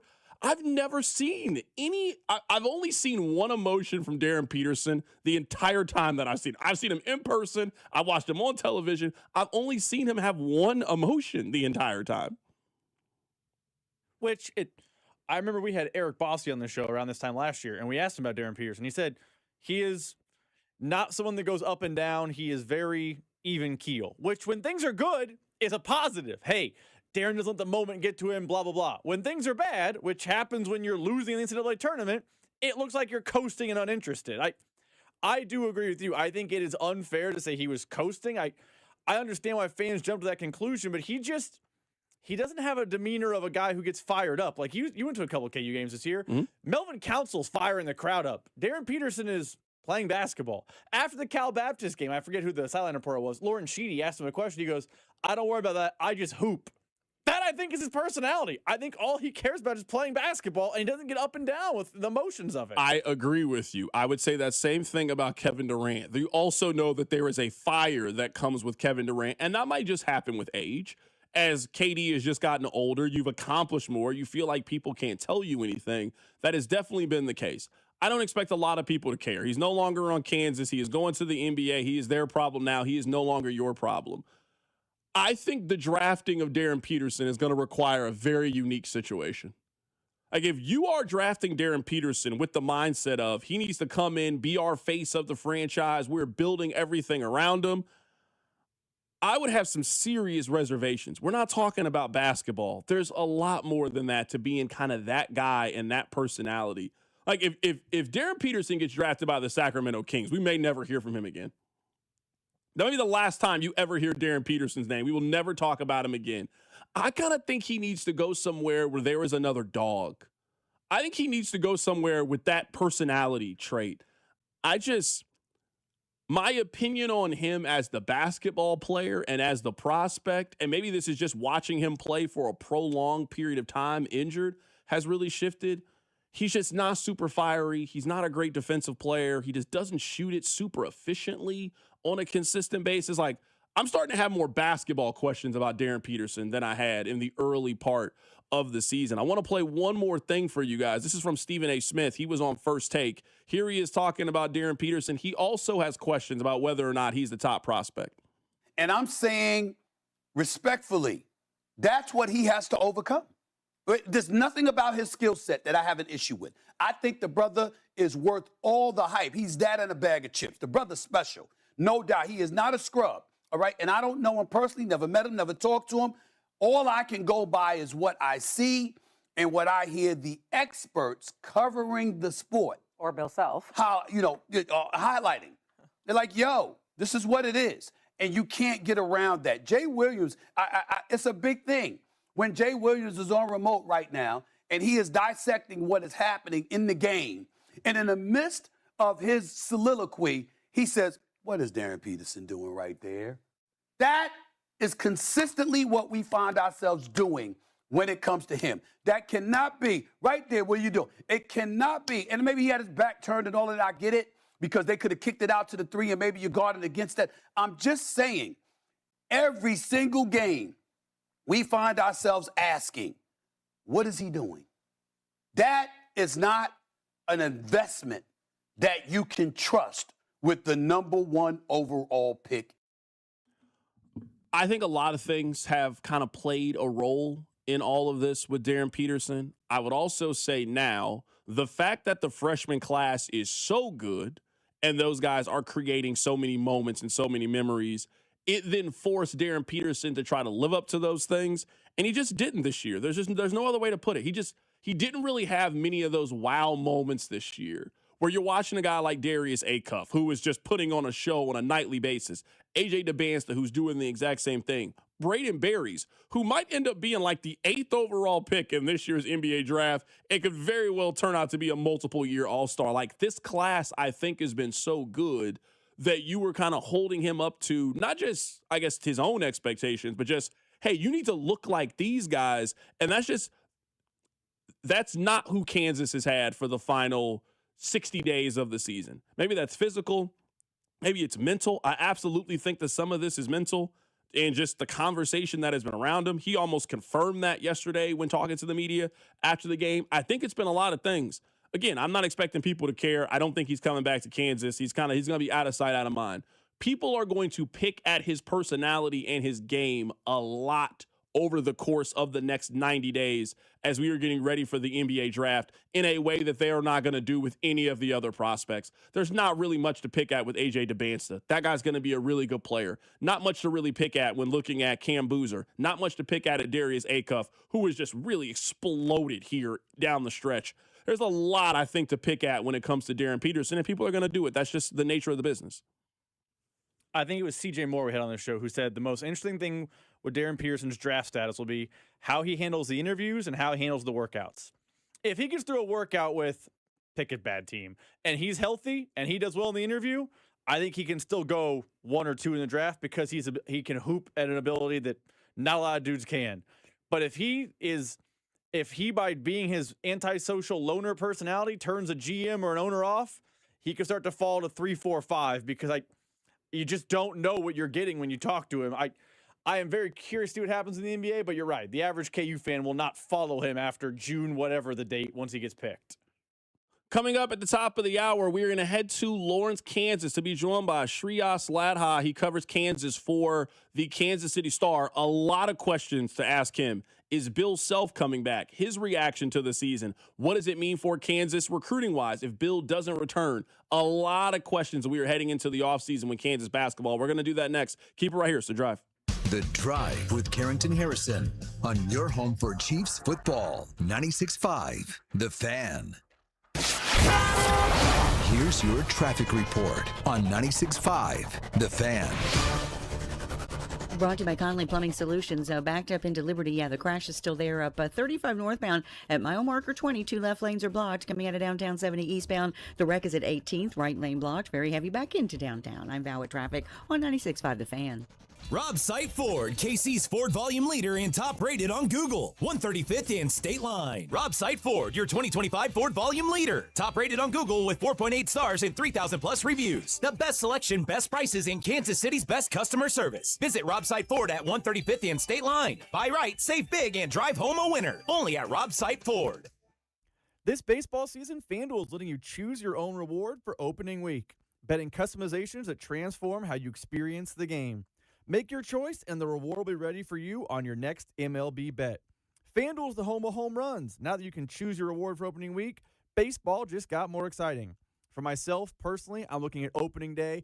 Cole Reagans is healthy, so I love a nice strikeout bet with Cole. And looking at the Royals' home opener, fences are in, the Twins have no pitching, and Jack Caglione has a chance to grab the city. Give me an anytime home run for him on that day. So, ready to play your game? Head to FanDuel.com/local to choose your reward for MLB's opening week. FanDuel, an official partner of the MLB, and FanDuel Sportsbook is the official sportsbook of 96.5 The Fan. 21 and present in Missouri. Opt-in required. Rewards are non-withdrawable. Restrictions apply, including bonus and token expiration, leg requirements, and max wager amount. See terms at sportsbook.fanduel.com. Gambling problem? Call 1-800-GAMBLER. Men, we all know how important sex is in a relationship, both for you and your partner. But erectile dysfunction ruins sex, which can often have serious impacts on your relationship as well. This is Jeff for Heartland Men's Health, and if ED is a problem in your life, you understand the impacts it has on you and the one you love. But I'm here to tell you that ED is a treatable condition, and almost without exception, you can have really good sex again. At Heartland Men's Health, we're experts in treating ED. We've treated tens of thousands of men with protocols that are effective in well over 90% of cases, which means if you're like most guys, good sex will be the norm. You could even last up to an hour or more and bring a level of intimacy for you and your partner that might just astound you both. It's time to have really good sex again. So call us. Just $99 gets you blood work, a medical consult, and if medically advised, a test dose. And if that test dose doesn't work in the office, your visit is free. Call 844-447-6600 or go to heartlandmenshealth.com. We have 3 offices: Overland Park, Independence, and North Kansas City. When Kansas City storms roll through, hail and wind can damage your roof without you even realizing it. If your home was hit, call us at Century Roofing for a free inspection today. We handle every step with your insurance company, making the process stress-free and easy for you. For over 35 years and more than 35,000 roofs, we've been protecting Kansas City homes. Let us protect yours. Trust the pillars of strength with KC-based and female-owned. Century Roofing, KC.com. Century Roofing. Trust the pillars of strength.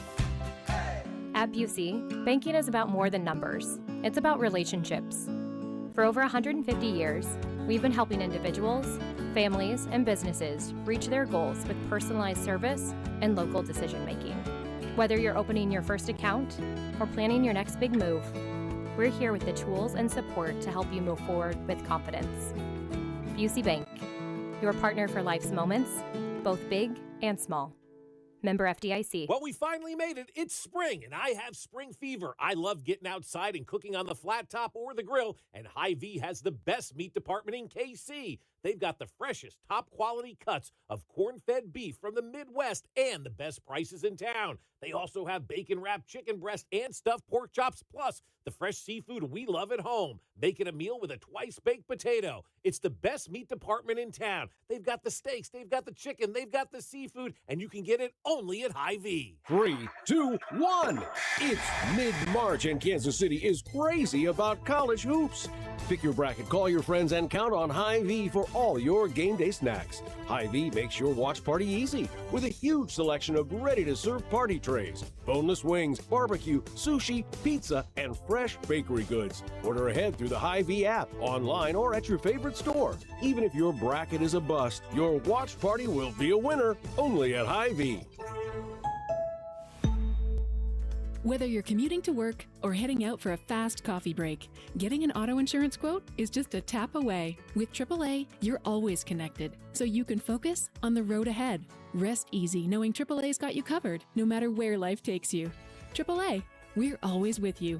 To start your quote, visit AAA.com/insurance. Insurance provided to qualified AAA members by Automobile Club Inter-Insurance Exchange and AAA affiliate insurers. Membership requires a separate payment. Hey Kansas City, this is Cole Reagans. On your way home from the K, tune into Vern's postgame show right here on your home for Royals baseball. 96.5 The Fan. KFNZ FM and AM, HD1 and HD2 Kansas City, an Odyssey sports station.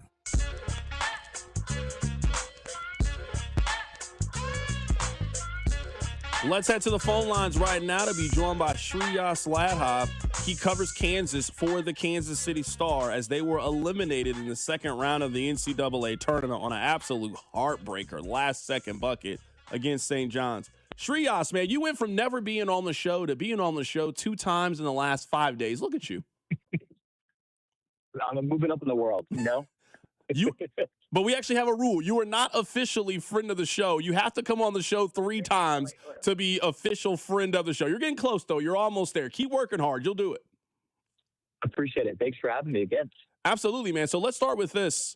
Take us through the last 3 minutes, because there was a stretch there where I tweeted out, hey, this is simple. One team's just better than the other team. And then almost instantly after I tweet this, the run had started, and Kansas is back in it.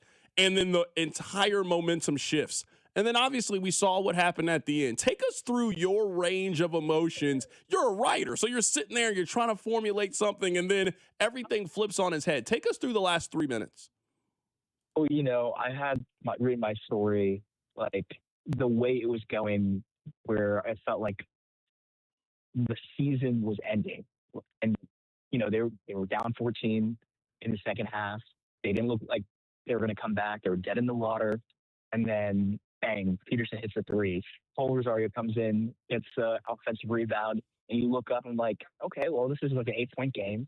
You look up again, it's a 5-point game. And, you know, St. John's can't make a single bucket. And you're like, well, okay, maybe I got to start formulating different ideas now just in case Kansas comes back. And you know, I'm scrambling to put something together if they win, if they lose, you know. And it's hard to make up, you know, a nice lead, especially when you don't know what's going to happen.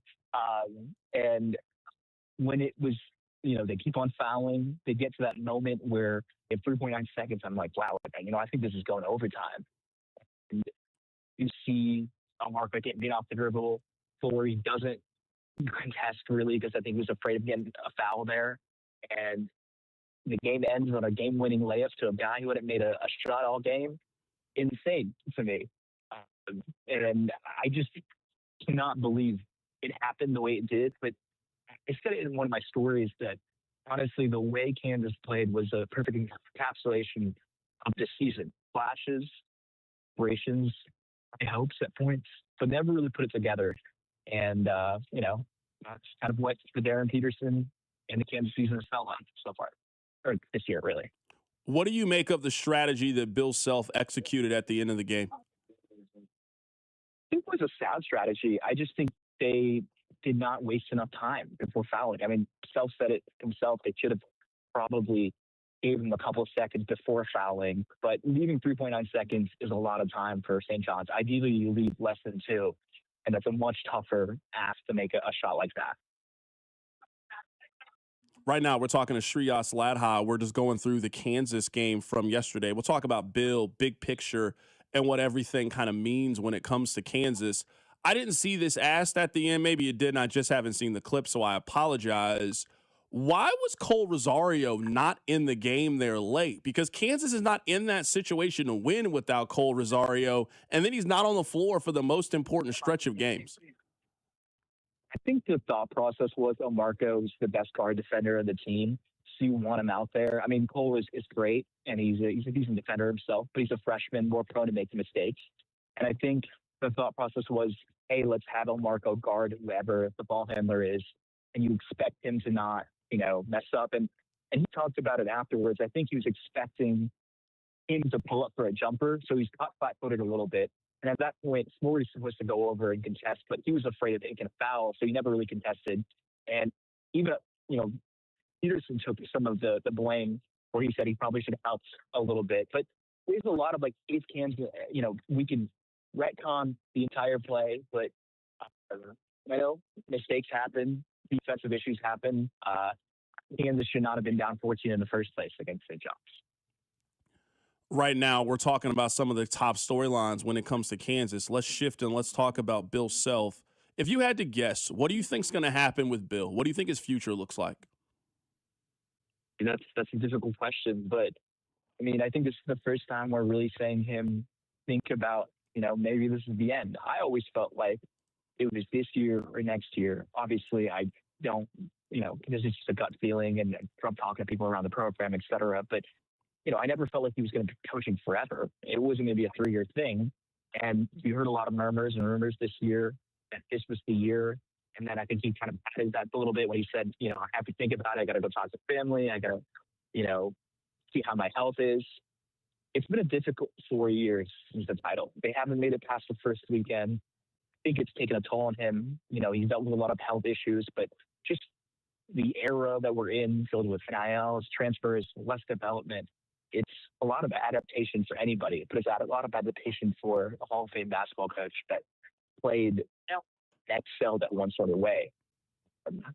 And it's like, the old saying, can you teach the old dog new tricks? Sometimes you can and sometimes you can't. And, I think Bill's adapted in some ways and can do better in other ways. But I think for him, the biggest question is, does he want to end? Does he feel like he has anything left to prove? A. And B, if he does feel like that, what changes is Kansas going to do to make sure they get out of the first weekend next year? You mentioned some good and some bad. What are some of the areas that you think Bill can improve upon if he decides to come back? I definitely think they need to get better at getting shooters. I feel like we've been having this issue. We talked about it for 3 years now. Kansas doesn't have enough shooters. And you saw that firsthand in the postseason tournament. Darren Peterson has 7 threes.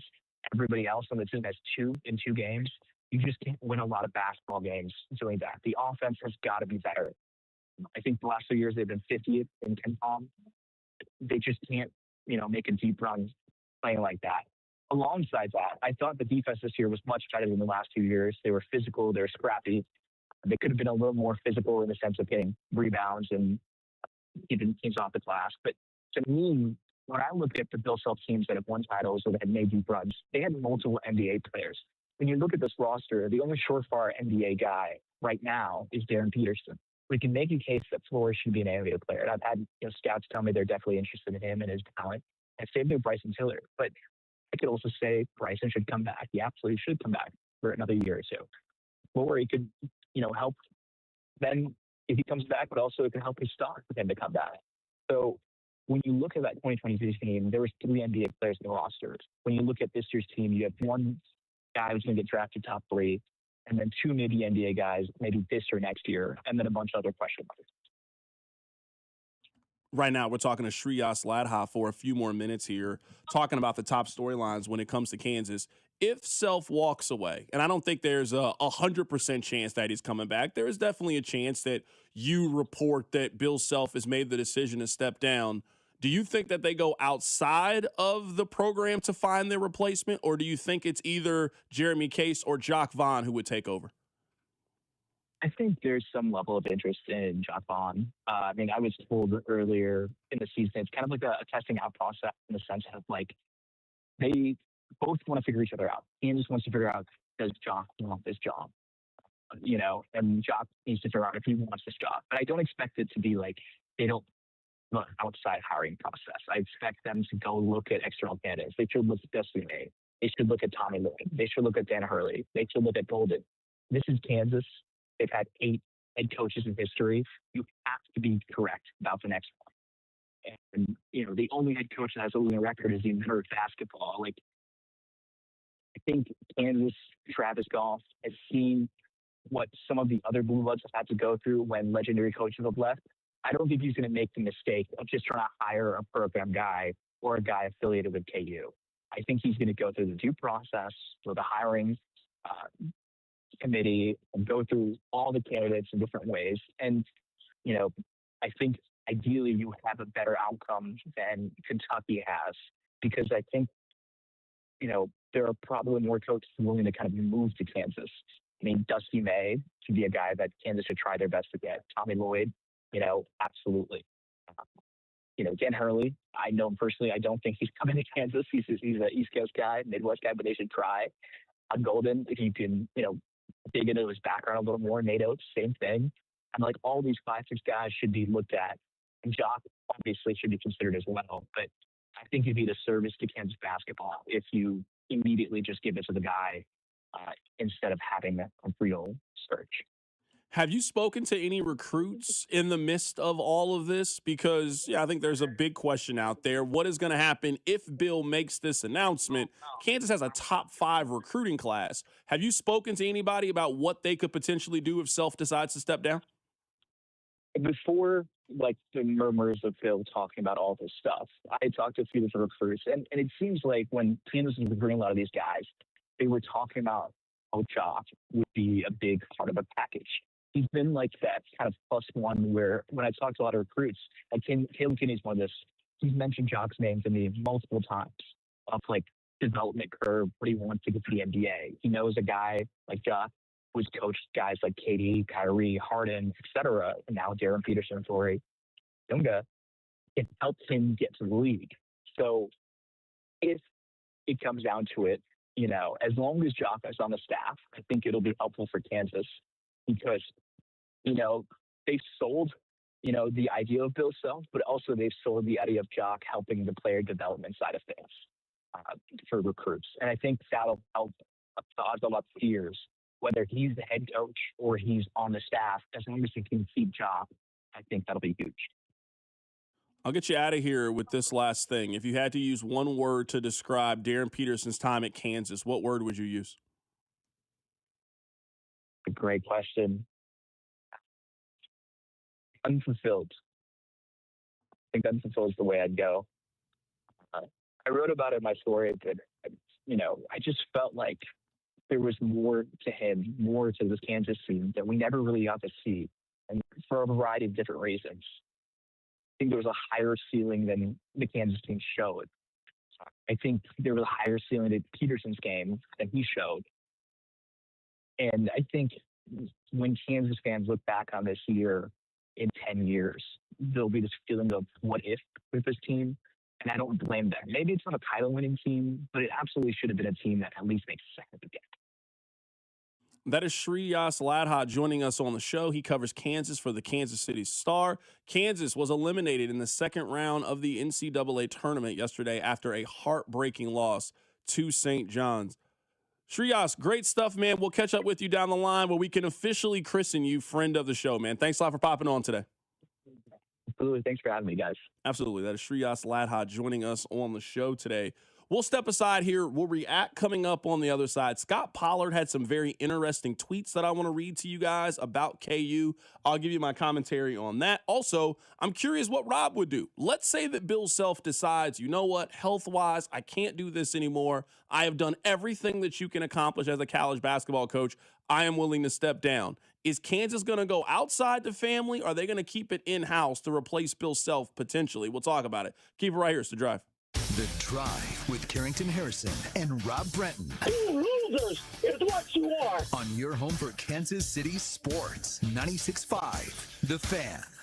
I know that hiring can be challenging. You sort through tons of resumes and you get too many so-so applicants. You're just waiting for someone to match your role perfectly. Well, now, there's a place where you can meet them fast. ZipRecruiter. Need to hire right away. Start your search for strong candidates. The right fit awaits. Build your team. Build it sooner. Meet your match on ZipRecruiter. Just head to ZipRecruiter.com/free right now to try it for free. And you're on your way to meeting your match. 4 out of 5 employers who post on ZipRecruiter get a quality candidate within the first day. So try it now. Go to ZipRecruiter.com/free. Once again, that's ZipRecruiter.com/free. Meet your match on ZipRecruiter. Try it free. Did your HVAC struggle through this rough winter? When it comes to your home comfort, trust the local experts at Hamilton Plumbing, Heating, AC, and Rooter. Right now, you can save up to $2,000 on a new HVAC system with our trade-in allowance program. Over 40 years experience and more than 8,000 five-star reviews, plus our exceptional service guarantee, means you get safe, reliable service and peace of mind. Visit callhamilton.com/radio for details, terms, and conditions. The Royals and the See You in the Major Leagues Foundation are teaming up with Blue Cross and Blue Shield of Kansas City to recognize outstanding high school sports coaches through the Blue KC Coaches with Character program. From April to September, we'll recognize 6 coaches as a Blue KC Coach with Character. Each honoree will receive a VIP package that includes tickets to a Royals game and more. Be part of honoring our high school coaches whose service is making Kansas City a better place to live, work, and play. Just go to bluekc.com/nominate coaches with character to nominate today. What if you could have the most reliable Wi-Fi? And get this, what if you could keep it at the same price for 5 years? That's the Xfinity 5-year price guarantee. Just 5 years of fiber-powered Wi-Fi that boosts speeds to the devices that need them most. That finds and fixes problems before you even notice them. Like super intelligent Wi-Fi with a 6th sense. And that keeps you gaming in the fast lane, even when the whole family's banking on bandwidth. And here's the best part. No annual contracts, no hidden fees, and our best equipment included. Plus, get online in minutes with same-day Wi-Fi. Hey, let's face it, a lot can change in 5 years. Kids grow taller, dreams grow bigger, but your Wi-Fi? It would stay reliable and the price would stay put. The Xfinity 5-year price guarantee. Lock in your price and unlock the possibilities. Xfinity, imagine that. Select plans only. Restrictions apply. Powered by fiber. Connected to the premises by coaxial cable. Actual speeds vary. Another app for inventory, one for CRM. Oh, don't forget accounting. Wait, which login was that? Or you could use Odoo, one fully integrated system that does it all without the hassle. Ditch the app overload. Get everything your business needs on one platform. Try Odoo free today at odoo.com. That's ODOO.com. You like saving money, right? We all do. That's why Allstate just lowered the price of car insurance. Not, but wait, there's a catch. Lower. Actually lower. So if you're shopping around or just want to see how much you could save, check Allstate first for a new lower auto rate that could save you hundreds. You're in good hands with Allstate. Not available in every state. Only applicable for new auto insurance business. Rates will vary by several factors, including how you purchase the policy. Potential savings vary. Allstate North American Insurance Company and Affiliates, Northbrook, Illinois. Baseball is back. Opening night is one exclusive game, and it's live on Netflix. On Wednesday, March 25th, the New York Yankees, led by 7-time All-Star Aaron Judge, head to the Bay Area to face Rafael Devers and the San Francisco Giants. A brand new way to watch Major League Baseball, and it all starts here. MLB opening night, Yankees vs. Giants, live on Netflix, Wednesday, March 25th at 8 p.m. Eastern, 5 p.m. Pacific. Staples presents That Was Easy. So I opened a restaurant and needed everything. Menus, signage, catering brochures. Everything and then some. I went to Staples. They printed it all and even suggested takeout menus. One money pit with a side of fries. But now at Staples, you get up to $125 off custom print orders. $125 off. Now you're cooking. Brand your business in a big way at Staples. That was easy. Shop Staples in store, online, or in the app by 4/18 to unlock. Exclusions apply. Visit staples.com/print for details. This report is brought to you by CM Mose & Son, HVAC, Plumbing, and Electrical Services. CMMoseandSon.com. Dispatch, this is Mindy at CM Mose & Son. Well, boy, it's getting cold out there. If your heater's making funny noises or your home isn't as warm as it used to be, visit CMMoseandSon.com. CM Mose & Son. License 202919. You're listening to 96.5 The Fan from the DM Injury Law Studios. Mike's got this. Car, truck, or motorcycle wreck? Remember, Mike's got this. 816-888-7500. Mike's got this. Here's your traffic report on 96.5 The Fan. Okay, super slow coming down into downtown. 35 southbound just past front. That is a stalled vehicle. Left lane, yep, left lane is blocked. Okay, officially. 35 southbound, past front. Scoot to the right. Yep, I see red through there. And then we've got the multi-car crash still working. 635 northbound. It is before K5 south. Scoot to the right through here. Left lane is blocked. I'm bound with traffic on 96.5 The Fan. This is your home for Kansas City sports.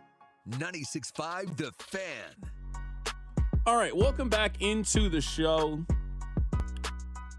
Let's talk some Kansas basketball here. Rob, let me throw it to you, and I will ask you the question that I just asked Shrias Ladha. I'm not a Kansas fan, but I do understand that we see with a lot of these colleges, you're looking for a Michigan man. You're looking for somebody who understands the program.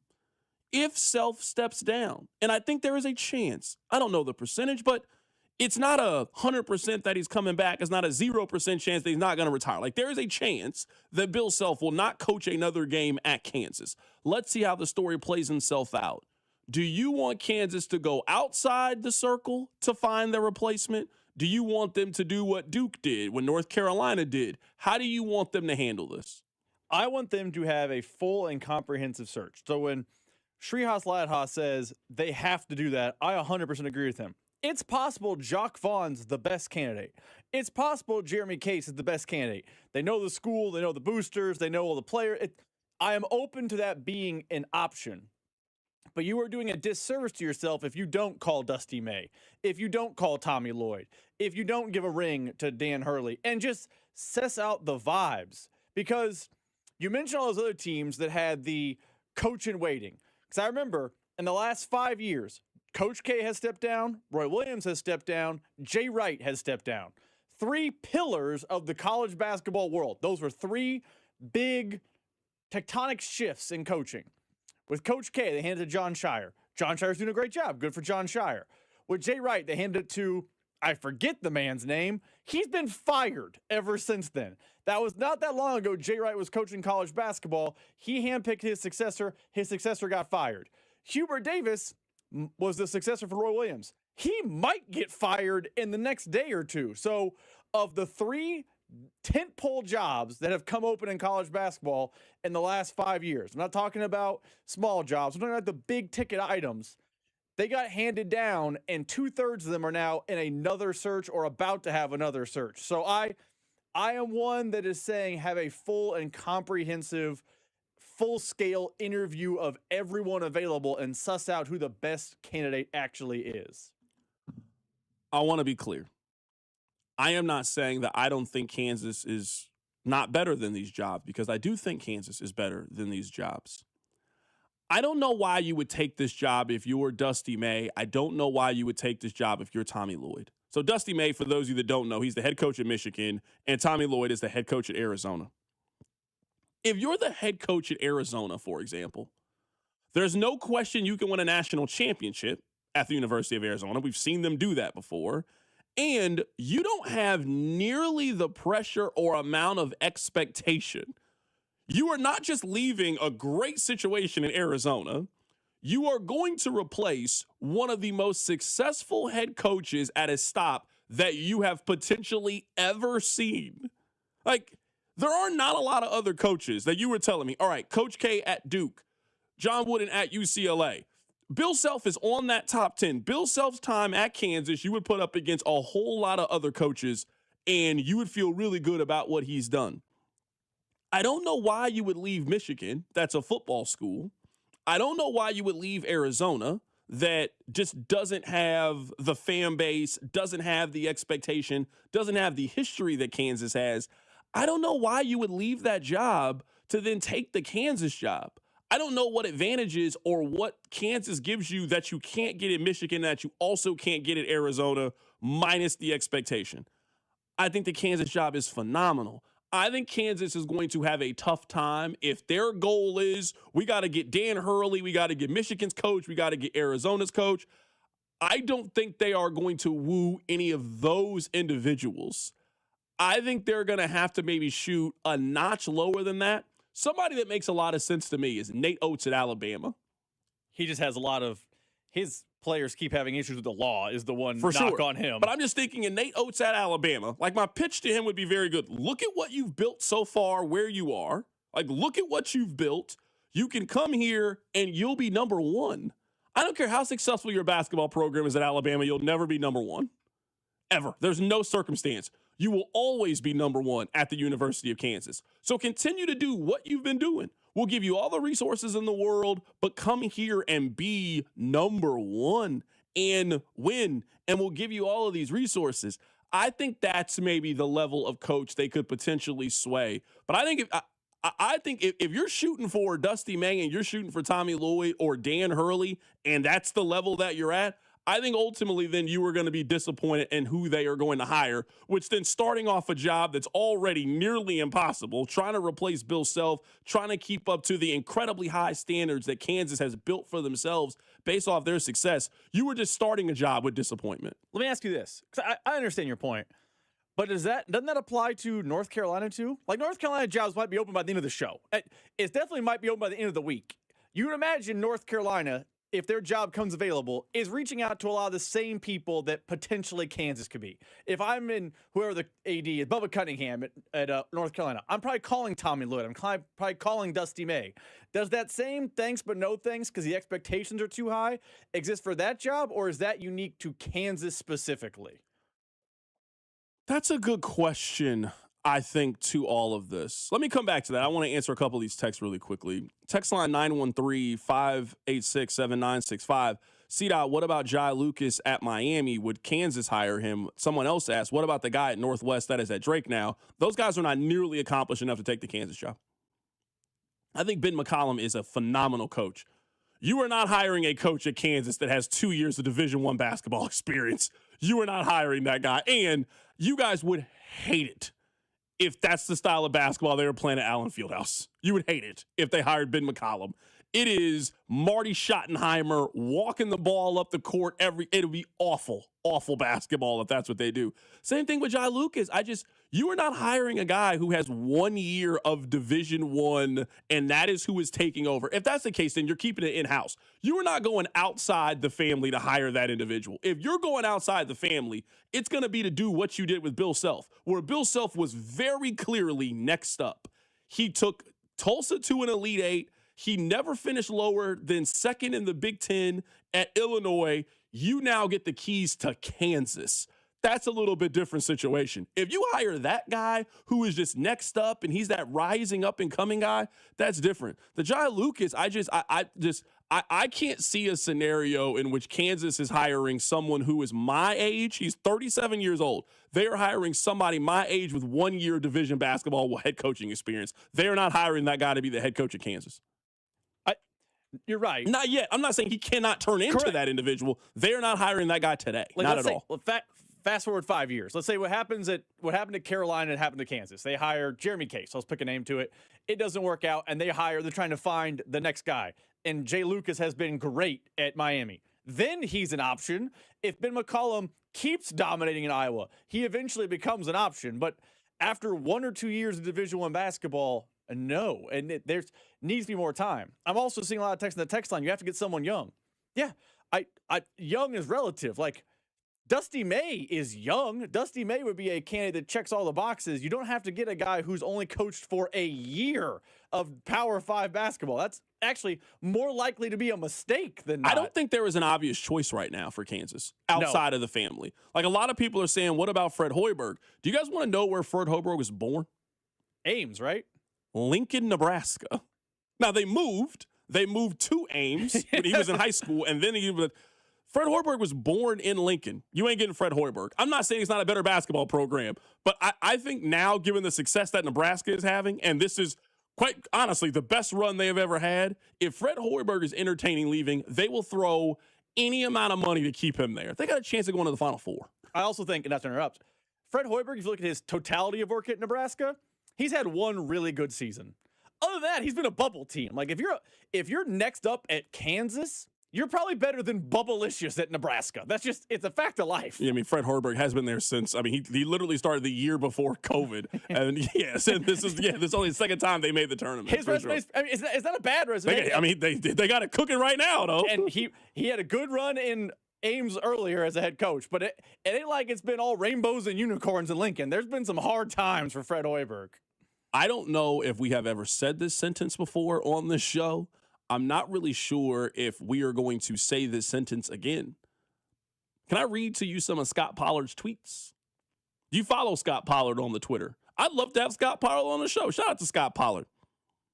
So Scott Pollard was going back and forth with fans, and I get it. Fans are frustrated with how things are going at Kansas. And his larger point is that Kansas fans are a little bit spoiled off their success. So someone tweeted him, as a former Jayhawk player, I truly trust your opinion. What needs to change? I'm not talking about Coach Self.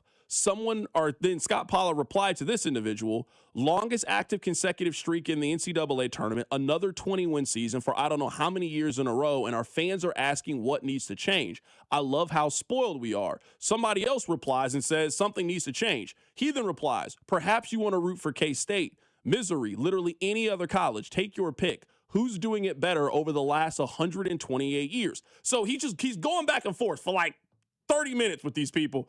And honestly, there was the kind of journalist side of me that's like kind of keeping this. There's another part of me that honestly was laughing at all of this. But we don't got to get into that today. Today's not the day to troll Kansas. This is the very serious side. Kansas has created this problem for themselves. If you've ever been to Allen Fieldhouse, they only celebrate two things. They celebrate winning their conference. I guess three things. Winning their conference, going to the Final Four, winning the national championship. And quite literally, anything else you can accomplish, they laugh at it, Kansas. You guys don't let kids run on the floor. Kansas could play the greatest college basketball game you've ever seen, 6 overtimes, last second shot. You're not allowed to run on the floor because the standards are so high. Those standards are now coming back to drown Kansas in some ways. I agree fundamentally with what he is saying, but where I think Scott Pollard is a little bit off, where he says, perhaps you would root for K-State, Missouri. That's not your contemporaries. If now you're telling me the bar for Kansas basketball is be better than Missouri, who's never been to a Final Four, or be better than Kansas State, who has made the tournament 13 times since 1990, you have lost the plot of all of this. That is not your contemporaries. That's not your contemporaries. Your contemporaries is Duke, who is flourishing. Your contemporaries are Houston. Your contemporaries are Arizona, not Kansas State or Missouri. So yes, Kansas is clearly better than Missouri, clearly better than Kansas State, and I agree with him that there are not many schools that you would take over Kansas. But I do think in all of this is, if you have created such an incredible standard for success, and then you are not reaching that measure of success, you can't tell people they're wrong for holding you to that standard. You can't tell people that you're wrong. And that's where I think Kansas, I guess, supporters in all of this, that's where I think they are missing the story is. You have sold Kansas fans, we only accept this and do not accept anything less. We don't accept just making the tournament. We don't accept being a 5 seed in the NCAA tournament. We don't accept making a deep Elite Eight run. We don't even celebrate those teams. So I think now Kansas they are a victim of their own success. When you made Thriller, everybody is expecting you to go in the studio and create magic. And they might like your album, but it ain't Thriller. And that's where I think Kansas is running into the problem right now and how to talk about them. That you have to talk about them in comparison to themselves and in comparison to what Kansas basketball has created. They failed. It's no question they failed. It was a year full of drama. They didn't win the Big 12, didn't come close to winning the Big 12, got smoked in Kansas City in the Big 12 tournament. They beat one team. It was Cal Baptist. They lost on the last second shot to St. John, and their coach might retire. It's been a disaster on Kansas's standards by the last 12 months. I would say if they were anybody else, they actually had a pretty good season, not based on what they've sold you over the course of our lifetime. I also think reading those tweets, and I understand people were tweeting Scott Pollard, angry. They just lost on a buzzer beater, like emotion taking over. You mentioned comparing yourself to contemporaries. I think KU fans, and this is all fan bases in college sometimes, they get a little myopic. They can't really see the wider picture. Kansas contemporaries are Duke, Carolina, Kentucky, UConn. If you want to put UConn in that group, that's fine. Let's compare Kansas to its contemporaries. Kansas recently has been better than North Carolina. Yeah, I agree with that. Period. Kansas recently has been better than Kentucky. Kentucky is always out in the first weekend, and KU won a title. KU's been less than Duke. I will give you that one, although KU has a title in this run and Duke doesn't. But okay, Duke's better. And I would say UConn's been better. So yes, KU has fallen off. I'd argue Houston has been better. Houston has the same amount of Final Fours in the last 4 years. I mean, they can jump them this year. I will open to that conversation. I mean, they got 7 straight years of going to the second weekend of the NCAA tournament. Houston has been very, very good over the last 7 years. Houston's probably right there. I was just comparing them to other blue bloods. Yeah, but and right. I mean, Kansas had the championship. Houston doesn't have the championship, even though they came really close. So, I mean, it's a close argument. It's if you want to kick Houston, I'm not going to fight you too hard. My point is, I think KU fans get a little bit too can't see the forest for the trees. And, oh, man, another round of 32, this sucks. This is more often happening in college basketball to the elite programs than people think. It just, in Kansas, it feels like it should never happen. But head to Lexington, head to Chapel Hill. This is not abnormal for what's happening to blue bloods in the sport. I think you'll like this analogy. I think this is how Kansas fans are. Kansas fans are the most beautiful woman you have ever seen. And the person that woman is dating is athletes. You're used to a certain standard when you've been dating athletes, right? Like when you've been dating Justin Jefferson and Joe Burrow and those types, there is a certain way that you were being used to treated. Now, you're dating a regular doctor. That guy makes good money. Guy makes $200,000-$300,000 a year, drives a good car, has a good house. But when you are used to dating Justin Jefferson, and you were used to flying private and being treated like that, and now you go to a guy that makes $200,000-$300,000 a year, that guy's broke compared to those other people you've been dealing with. He's poor, and this is just below the standard that you were used to. That's what I think Kansas fans are. They're an Instagram baddie. You don't know how good you got it. I'm serious. You don't know how good you got it if you're Kansas. You have absolutely no clue how well you had it. Kansas was what? Top 4 this year in the Big 12. They won a game in the NCAA tournament. They beat the number 1 team in their home building. They dominated their rival in another game. I would say Kansas had a pretty good year of college basketball. But if you were looking at it through the absolute 1% of the 1% of the 1%, and you don't check any of the boxes that are important to you as a program, then these are the conversations that you have. There's no question that Bill Self is still one of the best coaches in college basketball. Like, I don't even know how that's really is arguable, but I do think it is fair. I think it is very, very fair to question Bill's transition into the changes that are happening in college basketball. I don't think Kansas has been very talented the last couple of years, which you can blame Hunter Dickinson for that. You can blame Darren Peterson for all of that. I don't think this Kansas team was that good. I've never thought they were that good. I think Kansas has one for sure NBA player. I think Flory has a chance of being an NBA player, not really a star by any means, but he's a guy that can rebound. He's a guy that can protect the rim. Can he be a rotational piece in the NBA? Possibly. And then they just got a couple other good college basketball players, and that's kind of it. For Kansas to only be 5 deep as a basketball program is an indictment on everybody, especially if you were telling me, at least they were reporting it yesterday, Kansas spent $9.5 million on their roster. They got 5 good players. Where was the money going to then? If we think that Darren Peterson was getting around $2 million, let's say it's about $1 million to keep Flory, where's the rest of the money going to on that team if they spent $9.5 million? That team wasn't good enough for $9.5 million. Not with no depth, not with no bench. That would be my question, at least when it comes to Kansas. I think right now it is a talent issue more than anything. I think the KU hasn't got a firm grasp on the portal and how you kind of build your, not maybe your foundation, but how you build depth through the portal. I also agree with Shrias when he was on the show earlier. Kansas can't shoot, and they haven't really been able to shoot for the last couple of years.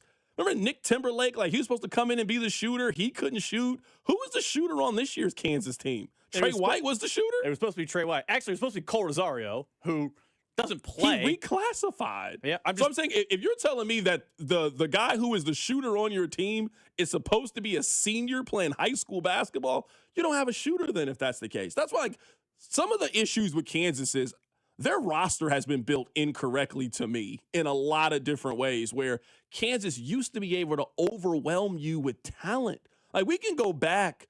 We can do that during the next commercial break. We can go back 15 years. We can look at the guys who were coming off the bench. I mean, that team right there would have been a 3 seed or a 4 seed in the NCAA tournament. Like, the guys who were waiting, still, your 7th, your 8th guy. Now your 7th, 8th guy, you're terrified to put them in the game if you're Kansas.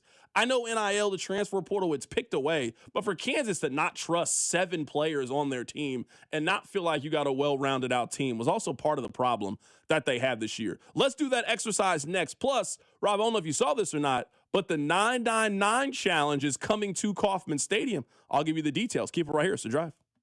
The Drive with Carrington Harrison on your home for Royals baseball. 96.5, The Fan. Some things just go together, like peanut butter and jelly, or a Casey's spicy chicken sandwich and a 49-cent medium fountain drink, or a Casey's breakfast sandwich and a 49-cent fountain drink, or even Casey's limited time hot ham and Swiss sliders and a 49-cent fountain drink. You get the idea. It's not crazy. It's Casey's. See store for details. The weather is changing, so that means spring is here and baseball season is right around the corner. FanDuel is letting you choose your own reward for opening week. Betting customizations that transform how you experience baseball. I can't remember the last time that optimism was this high heading into the baseball season, and you're not going to want to miss the action with America's #1 sportsbook app, FanDuel. Make your choice, and the reward will be ready on your next MLB bet. FanDuel is the home for home runs, exciting plays, and now that you can choose your own reward for opening week, baseball just got more exciting. The Royals are making the playoffs this year. You saw how they performed in the World Baseball Classic, so get in on the action early. Are you ready to play your game? Head to FanDuel.com/local to choose your reward for MLB's opening week. FanDuel is an official partner of MLB and also 96.5 The Fan. 21 and present in Missouri. Opt-in required. Rewards are non-withdrawable. Restrictions apply, including bonus and total expiration, leg requirements, and max wager amounts. See terms at sportsbook.fanduel.com. Gambling problem? Call 1-800-GAMBLER. Join Cody and Gold live this Friday, 10 to 2 at Rally House Independence for the Rally With Us MLB Opening Day event. Shop Royals gear. First 100 fans get up to 40% off. Plus, chances to win gift cards and home opener tickets courtesy of The Fan. Details at 965thefan.com. Low testosterone can be a real problem for many men. It causes poor sleep patterns, decreased energy, low sex drive, and it makes it really hard to stay in shape. And as we all know, a healthy body is very important to our overall health and well-being. This is Jeff for Heartland Men's Health, and if some or all of these symptoms sound like you, we can likely help you be done with low T. We can also help you lose weight, support your metabolism, improve your gains in the gym, and more with our new targeted body composition plans featuring GH peptides, NAD+, GLP-1s, PDA, and more. Our low T protocols, applied in conjunction with our body composition plans, will help most men see real improvements, true weight loss, higher energy, improved sleep, stronger workouts, and a renewed sex drive as well. Your initial visit is just $99 and includes blood work and a medical consult. And if you start on treatment the same day, your visit is free. Call 844-447-6600 or go to heartlandmenshealth.com. Featured therapies are compounded and have not been evaluated nor approved by the FDA. Provider prescription required. See website for details. I need a little range, step to the range. There's a new flavor in town, the Jalapeno Ranch Club at Chick-fil-A. With that juicy Chick-fil-A original spicy or grilled chicken, a buttermilk ranch bun, candied bacon, pepper jack cheese, and jalapeno ranch sauce. It's got big ranch vibes with a little heat.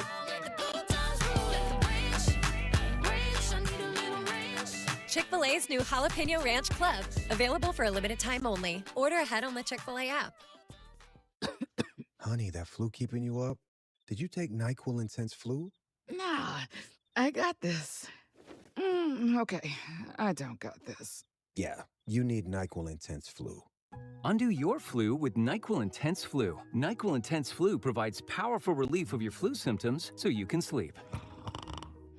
You do got this. NyQuil Intense Flu. The nighttime sniffling, aching fever. Best sleep with the flu medicine. Use as directed. Keep out of reach of children. Presented by Robinhood. He crosses, spins, pulls up. With Robinhood Prediction Markets, buy or sell your predictions all game long. No house odds, just you versus the market. Put your sports IQ to work. Trade every shot, block, steal, run, and moment that shifts the game. With Robinhood Prediction Markets, trade every play. Visit Robinhood.com/predict to start trading. Futures and cleared swaps trading involves significant risk and is not appropriate for everyone. Event contracts are offered by Robinhood Derivatives LLC, a registered futures commission merchant and swap firm. It all comes down to this, folks. Yep, the entire season is on the line. But my throat has officially thrown in the towel. Sounds like you need Vicks VapoCool drops. Their max strength and vaporize sore throat pain. Whoa! These VapoCool drops hit fast. Speaking of fast, did you just see that play? Yeah, he vaporized that ball. That pun should have come with a penalty. Vaporize sore throat pain with Vicks VapoCool drops. Use as directed. Brought to you by Kelce. Trade on anything. March matchups are here, and now you can trade the tournament in all 50 states on Kelce. Trade game outcomes, spreads, and more on top seeds and potential Cinderella stories. For a limited time, download the Kelce app and use code FAN to get $10 when you trade 10. KALSHI. Kelce. Trade on anything. Here's your traffic report on 96.5 The Fan. Okay, good news. That crash up at 35 in front is gone. That was northbound. Both directions very slow still through downtown because of that wreck. Blue Springs, that is a crash and debris cleanup. Center lane is blocked now. 70 westbound at Little Blue Parkway. Again, they'll make you split. Pay attention to what they're telling you to do. Please put the phone down and you'll move quicker through here. I don't see any delay so far, but let's just pay attention and keep it moving. It is moving. I'm Val with traffic on 96.5 The Fan. This is 96.5 The Fan, your home for Chiefs football.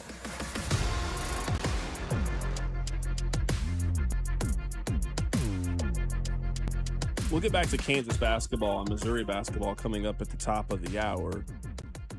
You guys might have heard of the 999 challenge. So for those of you that have not, you have to drink 9 beers. You have to eat 9 hot dogs. You have to do all that in a 9-inning baseball game, hence 999 challenge. And it became like a really popular social media thing. Well, it is now coming to Major League Baseball stadiums. It will be in 6 stadiums this year, officially. They're going to give you a nice little box. They're going to give you special glasses to do it. Citi Field, Citizen Bank Park, Coors Field, Oracle Park, and what do you know? Kauffman Stadium at the Double Dip Hoagie section 247. Come on in and do the 999. Now, Rob, very important to note in this 999 challenge. I want to know if this counts, if this is official. They are doing flight-size beer. So this is not a regular beer. They're doing 9 flights. They also have 9 mini hot dogs. Now, I think I can say this. I'm not saying nothing private. I text Sam Mellinger, and I said, what is this? When are we doing this? Because I wanted to know. How much is this? He texted me back, and he said it was $50. You get 9 little small flights of beer. You get 9 little mini hot dogs. And you got to eat them all in a 9-inning game. Rob, is this legitimately completing the 999 challenge? Is this something that you would participate in at Kauffman Stadium? So I don't think this is a true 999 challenge, but Royals, I know you're listening. I understand why the Royals and the Mets and all these teams are doing it? Because you can't have this be a viral sensation and happening at your ballpark. You can't have Joe in section 132 buying 9 beers, real beers, full 12-ounce beers over the course of the game. There just becomes a liability issue. So I understand why the Royals are trying to mitigate liability by offering their own version. But beers that are the size of a flight and hot dogs that are the size of like Little Smokies, this isn't the true 999 challenge. Yeah, this don't count. But I understand why the Royals are doing it, and for $50, I would give this a shot. Because I would tell you this, if you're the person listening and think, I can do the 999 challenge, go do the $50 AAA version of it. Then you can tell me if you got a chance to do the real guy. Because if in the 7th inning you're tapping out of this, you 100% can't win the real one. So I understand all the logic, and I would be willing to try this $50 one. I absolutely would be willing to give this a try. I absolutely will try this at some point in 2026. The weather's got to be good. I'm out there. Hopefully they don't put me on the Jumbotron for really any reason. I don't want to be on the Jumbotron for any reason. I don't got to throw out the first pitch. Just in general, you're out this year. I don't need to be on Jumbotron it for no reason. I don't need to be part of trivia. Don't put me on there for nothing. I don't need to be on there. But yeah, I'm sitting over there. Hopefully Norma's back. She knows my section. Say hi to Norma. I'm sitting down. I normally sit in the 200 level. And I got my 999 ready to go, 50 bones. I don't mind this deal. I'm cool with this. I'll give it a chance. I'll give it a try. I would be like, can you pick what beer you get? Can you pick the flight? It didn't say. What are you going with? Give me some Miller Lite. Yeah, it's so they said Kaufman's Miller, right? So I just tell you, they said the equivalent of the 9 flights is like having 3 beers. That's the equivalent of 3 beers. That's what I was reading. Yeah, this should be light work. The hot dogs will be the biggest problem. Why? At that point, pick a real beer. Get a Space Camper. Just lean into it at that point. Get a Tank 7. I'm just telling you. I'm telling you. Wait, their version of the 999 challenge, and again, I understand the why. I'm actually going to do this to keep the little flight glasses. I would love a Royals flight glass. I get 9 of them. Actually, now I'm thinking about it, it's a pretty good deal because 3 regular beers at Kaufman is at least $50. That's what I'm saying. This honestly isn't a bad deal, low key. This isn't a bad deal. So yeah, you get custom team packaging, you get custom little Royals flights, and if you're wondering, this is going to be in section 247 if you want to go stop by. Salute to the 999. Is 247 kind of the area where Craft and Draft is, or I don't know off the top of my head. I can look it up on the seating chart. I don't know. It says double dip hoagies. People be at the stadium getting hoagies? Double dipped. I'm just saying, you be getting hoagies out there? What do you get when you normally go to Royals games? We can get back to Kansas. I mean, my team disappointed, your team disappointed. I mean, I ain't in a rush to talk about it. We got a little bit of time. You know what I mean? Oh, talk sports. I mean, the Chiefs have not done anything. They signed Travis Kelce to a deal. You already knew that. The internet went crazy. I'll tell you why they went crazy coming up at 5 o'clock. Kansas head coach might retire. Missouri, they're Missouri. I mean, we got some time. What do you normally get when you go out there? Let's say you're not getting a hot dog. What do you get?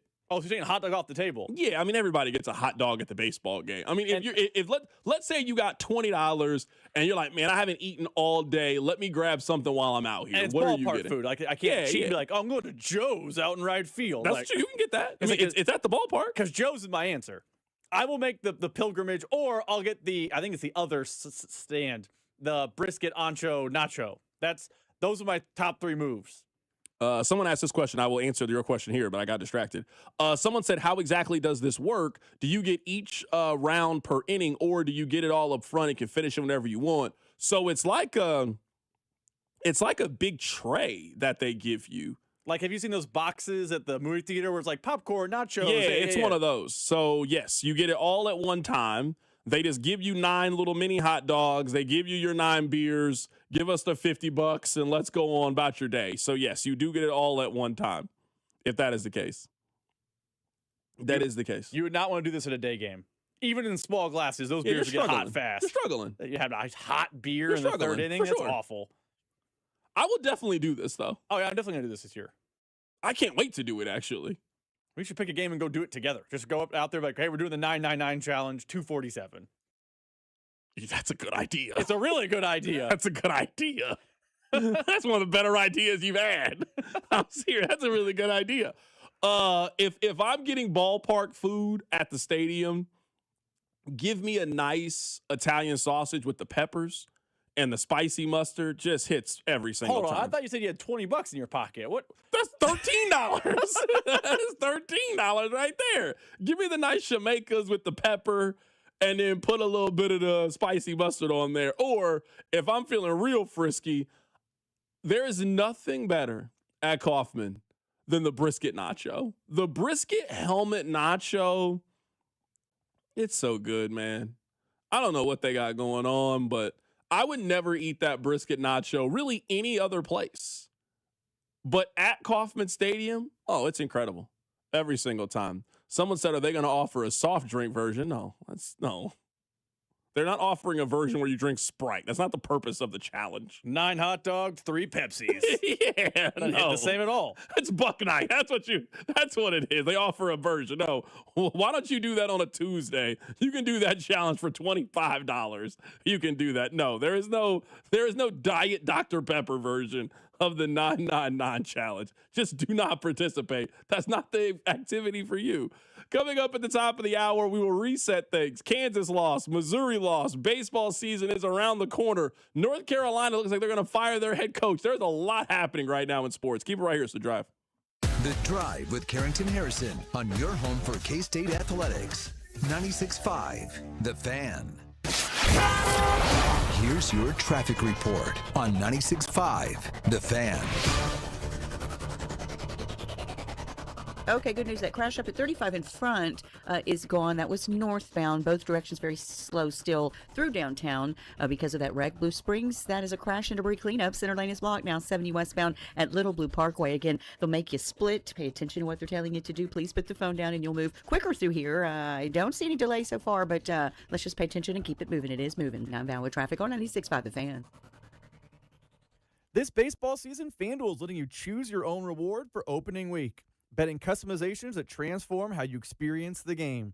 Make your choice, and the reward will be ready for you on your next MLB bet. FanDuel is the home of home runs. Now that you can choose your reward for opening week, baseball just got more exciting. For myself, personally, I'm looking at opening day. Cole Reagans is healthy, so I love a nice strikeout bet with Cole. And looking at the Royals' home opener, fences are in, the Twins have no pitching, and Jack Caglione has a chance to grab the city. Give me an anytime home run for him on that day.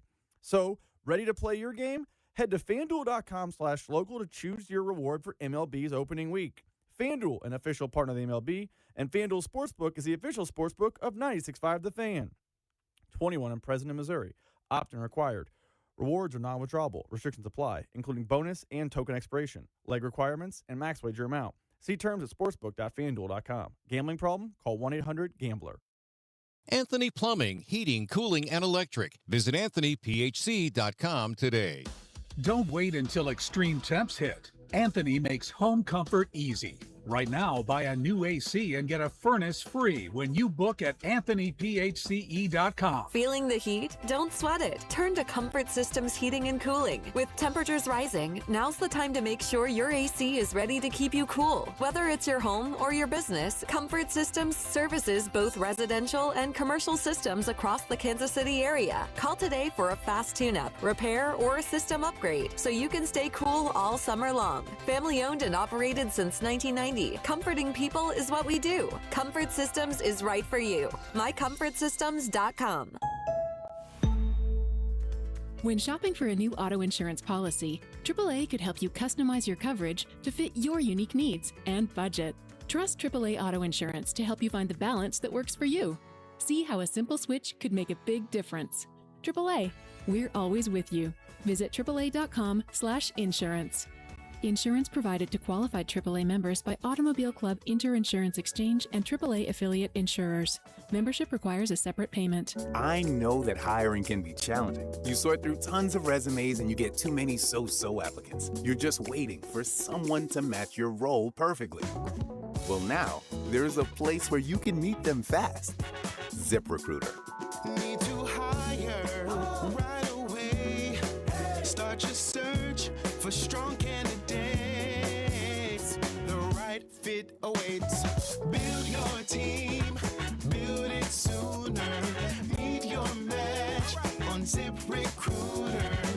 Just head to ZipRecruiter.com/free right now to try it for free, and you're on your way to meeting your match. 4 out of 5 employers who post on ZipRecruiter get a quality candidate within the first day. So try it now. Go to ZipRecruiter.com/free. Once again, that's ZipRecruiter.com/free. Meet your match on ZipRecruiter. Try it free. Need to sell your house in Kansas City but not sure where to start? Selling a home can feel overwhelming, especially if you're facing foreclosure, a divorce, an inherited property you don't want, or just need to move quickly. But you don't have to figure it out alone. Rex Buys KC is here to help. As a local home buyer, I understand the Kansas City market inside and out. My family and I live right here, so I know the neighborhoods, the trends, and the challenges homeowners face. That's why I take a consultative approach, helping you explore your options and find the best path forward. We buy houses in any condition, no need for repairs, no agent commissions, and no hidden fees. You'll receive a fair cash offer with a closing timeline that works for you. Whether that's in as little as 7 days or at your own pace, just a simple, hassle-free process designed around your needs. If you're ready to talk through your options, call me today at 816-330-6000 or visit rexbuyskc.com. Let's find the right solution for you. Rex Buys KC. Local, fair, and focused on you. We've all been there. You wake up and your knees give you that not today feeling, and it's frustrating and exhausting. Honestly, it's unfair. Raise your hand if you're excited about feeling older faster than you should. Yeah, I didn't think so. Ongoing pain makes you feel way older than you actually are. QC Kinetics patients are getting relief, feeling younger, and jumping back into life at full speed without surgery. The medical professionals at QC Kinetics use the latest regenerative treatments backed by real science. They take the tiny, powerful healing tools already inside your body and concentrate them right where you need relief. The sooner you start, the sooner inflammation eases and joint damage slows down, because no one signs up for feeling older faster. Find out if you're a candidate. Your consultation's free. Call 816-412-6299. That's 816-412-6299. QC Kinetics off 435 in State Line and in Gladstone. 816-412-6299. Rob Sight Ford, KC's Ford volume leader and top rated on Google. 135th and State Line. Rob Sight Ford, your 2025 Ford volume leader. Top rated on Google with 4.8 stars and 3,000 plus reviews. The best selection, best prices, and Kansas City's best customer service. Visit Rob Sight Ford at 135th and State Line. Buy right, save big, and drive home a winner. Only at Rob Sight Ford. Play ball! Cody and Gold will be live outside Gate D starting at 10 for the Royals home opener on Monday, March 30th, right here on your home for Royals baseball. 96.5 The Fan, KFNC FM and AM, HD1 and HD2 Kansas City, in Odyssey Sports Station. Congratulations on getting through your 9 to 5. Thank you so much for listening. It is The Drive. My name is Carrington Harrison. Rob Britton is here, taking you up until 6 o'clock. This has nothing to do with what we're going to talk about in the 5 o'clock hour, but sometimes I understand the text line a lot more clearly. It literally just popped in my mind. I forgot to tell you this. This will not take very long, I promise. So you guys know last week we got off an hour early because of the Pop-A-Shot tournament. They wanted us to get there, get set up, get people registered, all of that stuff. So we got off at 5 o'clock. Rob, did you not notice the difference in getting off at 5 and getting off at 6? Getting off at 6, traffic's kind of light. I feel like I got the road to myself. I'm on the phone when I'm driving home. It's real peaceful. Getting off at 5 o'clock, super stressful. At least the way we were going. We were going up north, so we drove past the Morton Amphitheater where they're building it. I mean, it was down to one lane. There was a wreck. Oh, it was awful. Absolutely terrible. And then it started to make sense. You know what? If I had to drive through that every day, I'd also be angry on the text line. Random things would make me angry. I'm telling you, I understand you guys more sometimes. And when I got off at 5 as opposed to 6, the traffic was drastically different. Getting off at 4:53 and then getting off at 5:53. You know what? I started to understand you guys a lot better. I mean, it was absolutely miserable. If I had to do that every day, I'd be mad too. I'd be angry at the smallest thing too. You know, if the radio host I was listening to didn't like the backup safety signing and I was stuck in traffic, I'd be angry too. How dare you not like this move? I'd be mad too. It made sense to me. How dare it? If I cheered for a team and a kid hadn't scored all day and then his only made basket was the one that eliminated me and the radio host made a slight joke about it, I would be willing to crash out too. If I was just stuck in traffic on the way to work, then leaving work, I'd be mad. It made sense. I got it. I understood. All the anger we get toward our food takes all started making sense to me. Yeah. I couldn't drive home in that traffic to myself, this guy likes Dippin' Dots. Nope. Yeah, Not today. You, it made sense. I haven't trolled Kansas today. I haven't made a joke today. I'm not saying I won't ever make a joke about Kansas only beating Cal Baptist in the NCAA tournament. I'm just saying I don't have any jokes today. I'm putting on my regular sports talk radio hat. Let's have a normal conversation about Kansas. Let's talk about the end of the season. All right, let's start here. This is the first time I can remember in quite some time, maybe since heading into Bill's third season at Kansas, where I would say that there is a measure of uncertainty about Kansas. There is a measure of the unknown. I don't know what's going to happen with Bill, but I do believe there is a chance that was his last game coaching. I think there is a chance. I'm not here to give you a percentage or share any conversations. I think there is a chance that this is it for Bill. I do think this is a little bit different. I don't think that Bill has lost the fire for the job. I don't think that at all. I think there is a possibility that Bill's health might be in a little bit worse of a shape than we think it is.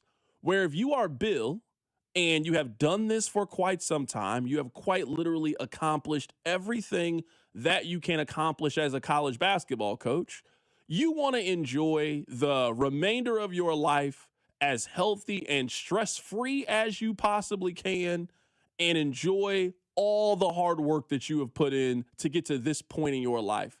It would just not surprise me if on Thursday we got a tweet or a bit of information that Self has wrote a very eloquent letter saying goodbye to Kansas basketball fans, and that the plan is that Kansas already has their coach in waiting. Kind of like what we saw just happen at Creighton. It just wouldn't surprise me if that's the case. Now, Bill absolutely will get his flowers. He deserves his flowers. And I've said on today's show, if you were talking about fill-in-the-blank coach at fill-in-the-blank school, and you were talking about how they operated at that one school, Bill Self is on the top 10. So you go John Wooden at UCLA, Coach K at Duke, Bobby Knight at Indiana. If we were talking about that, there have not been 10 coaches who have done more at an individual school than Bill Self. They won the Big 12, I don't know how many times. They have won multiple national championships, been to multiple Final Fours. Their average seed before all of this started was 1.7. I mean, for a 20-year stretch, Kansas was either a 1 seed or a 2 seed every single year in the NCAA tournament. You cannot have much more success at your job than that. But the reason I bring up the uncertainty and the reason that there is a measure of stress, I think, around the program, is related to Bill, and I don't know if Bill is coming back. Like, I think there is a chance that Bill just steps down and doesn't have his last dance tour. There's a chance that he says that this is it. I think they are struggling in the transfer portal era. I don't think it's a money issue with Kansas. The reports yesterday is that Kansas spends around $9.5 million on their roster. Now, depending on who you ask, that is either enough or not enough. Seth Greenberg said you need $12 million to be able to compete at a high level in college basketball. So if Kansas is only spending $9.5 million, it actually explains a little bit the way their roster is put together. I know this is going to sound like hate, and I promise you it's not hate when it comes to Kansas. I don't think that Kansas is an overly talented basketball team. I think once you got outside of Kansas's, whoever you think their big three was or was supposed to be, I think once you got outside of their big three, I think they were pretty devoid of talent. They obviously attracted Darren Peterson. Getting Flory to come back was a really, really big deal. They recruited Trey White. That was a big win for them in the portal. We weren't really expecting a whole lot from Melvin Council, but he turned up to be very vital, very critical in everything they wanted to do. Outside of that, they they didn't really have a lot this year. I don't know if they really had another guy that could just go out and get buckets outside of Darren. This team certainly didn't have multiple guys that could step out and shoot it in that way. They also just didn't have a lot of depth. And I think some of that is, I think Bill has lost his greatest tool, which is player development and keeping guys around for 3 or 4 years. We can get to more to that coming up in the hits. I think they have lost that ability. I also don't know if Bill is really great at evaluating guys in the portal. Not at the ways that I think you need to be able to build a very solid, very consistent 7 to 8 man roster. I don't think that Bill's great at that. And I think we've seen that over the course of the last 5 years. Now, some of that I think could be fixed. I think that Bill or whomever could potentially take over for Kansas, they kind of got to get with the modern times. In the same way that we talk about in the NFL, how it's very difficult to be the coach and the general manager. It's very difficult for you to coach the talent, also scout, also handle the draft, and just one person cannot do all of those things. Kansas needs to go get a general manager. We're talking about a multi-million-dollar business. You can't have Bill Self and his staff trying to go out and do all of these things. Kansas needs to get somebody, and their responsibility is to go out and get the kids. Your responsibility is to handle the contracts. Your responsibility is to go secure NIL money and handle it that way. They need to treat this like an NBA team. Duke has a general manager. Yes, they have one person that used to work at Nike, and their responsibility is to go do this. A major reason of how Missouri got the Jason Crow kid, you know who they hired? They hired Tim Fuller to go be their general manager. That's the, hey, you want connection to kids in California? He's a guy that can go get them for you. That's what Kansas needs to do. It's a completely different game. It is. It is a completely different game. So, yes, you're fighting for those kids at the top. Absolutely. No question. But also, you're kind of fighting for those guys 5 to 8 on the roster. And can you keep them happy? Can you keep them engaged? Can you keep them in your program and build that way? And I think Kansas has really struggled with that in relation to what their expectations are. There's no reason why Kansas shouldn't have depth. There's no reason why you don't think that Kansas can go 7 or 8 deep. So as Kansas move forward, whether Bill is coming back as their head coach, whether Bill is not coming back for their head coach, I think there needs to be just some reshuffling of how the basketball department is going to be configured and just really trying to maximize the advantages that you do have. And this team has to get back to being overly talented. I thought it was clear that St. John's was better than they are. I think if you looked at teams in the Big 12, I think it was obvious who had more talent than them. I think it was obvious Arizona was better than Kansas this year. I think it was fairly obvious that Houston was better than them this year. Like Kansas is getting out-talented in a way that we are just not accustomed to seeing with their program. So that's part one of the hits. Rob, let's talk about some of the other player development issues that I think Kansas is struggling with. And let's also talk about Missouri as they're Missouri. Your workday is over. Oh, yeah. You're headed home. And now you're stuck in traffic. Time to get caught up on the biggest stories in Kansas City and around the country with CDOT and Rob. It's time for the hits. Number 1. Ken, the hits are brought to you by the Salvation Army. Get your tickets today at kickhungerkc.com for the Salvation Army's Civic Lunch on May 7th. All right, I want to read this story to you guys. And this is a story that everybody was kind of posting on it. But the story was, Zubie Edgefor, who was the star player at St. John's, he sat down with the New York Post. And he sat down with the New York Post and he was telling them this story. So Zubie Edgefor was at Kansas. Kansas was recruiting Hunter Dickinson. And in getting Hunter Dickinson's recruitment, Bill Self wanted Edgefor to stay, but to redshirt that year. Bill Self told the player, quote, he was not good enough to start and or play major minutes on any Big 12 team. That is a quote from his father. His father also goes on and says, the conversation was pretty serious. Zubie didn't like it at all. Basically was like, I didn't even get a chance. It was our decision. Self wanted him to stay and wanted the option to redshirt him. Zubie obviously went on a transfer. He has now had tremendous success. He is one of the 10 best players in college basketball. I told you guys this before. I think that Bill Self is the absolute best coach in college basketball if you are going to give him 3 or 4 years to work his magic. You might not see it instantly, but if you give it a little bit of time and you stay there and you're patient and you listen, you will turn into be a very, very good college player and you have a chance of becoming an NBA player. It is very obvious to me that they saw it with Zubie Edgefor. They saw it. They recruited him out of high school. So you obviously got to be a tremendous high school basketball player for Kansas to offer you a scholarship. You went to Kansas. You didn't play as a freshman. He averaged 1.2 points per game and played 5 minutes a night. He was not a part of their rotation. Bill Self then went to him and said, basically, we need your scholarship. We want you to redshirt. You don't have a choice then in that scenario. You're transferring. If you're good enough to get a scholarship at Kansas, you were good enough to transfer and go play somewhere else.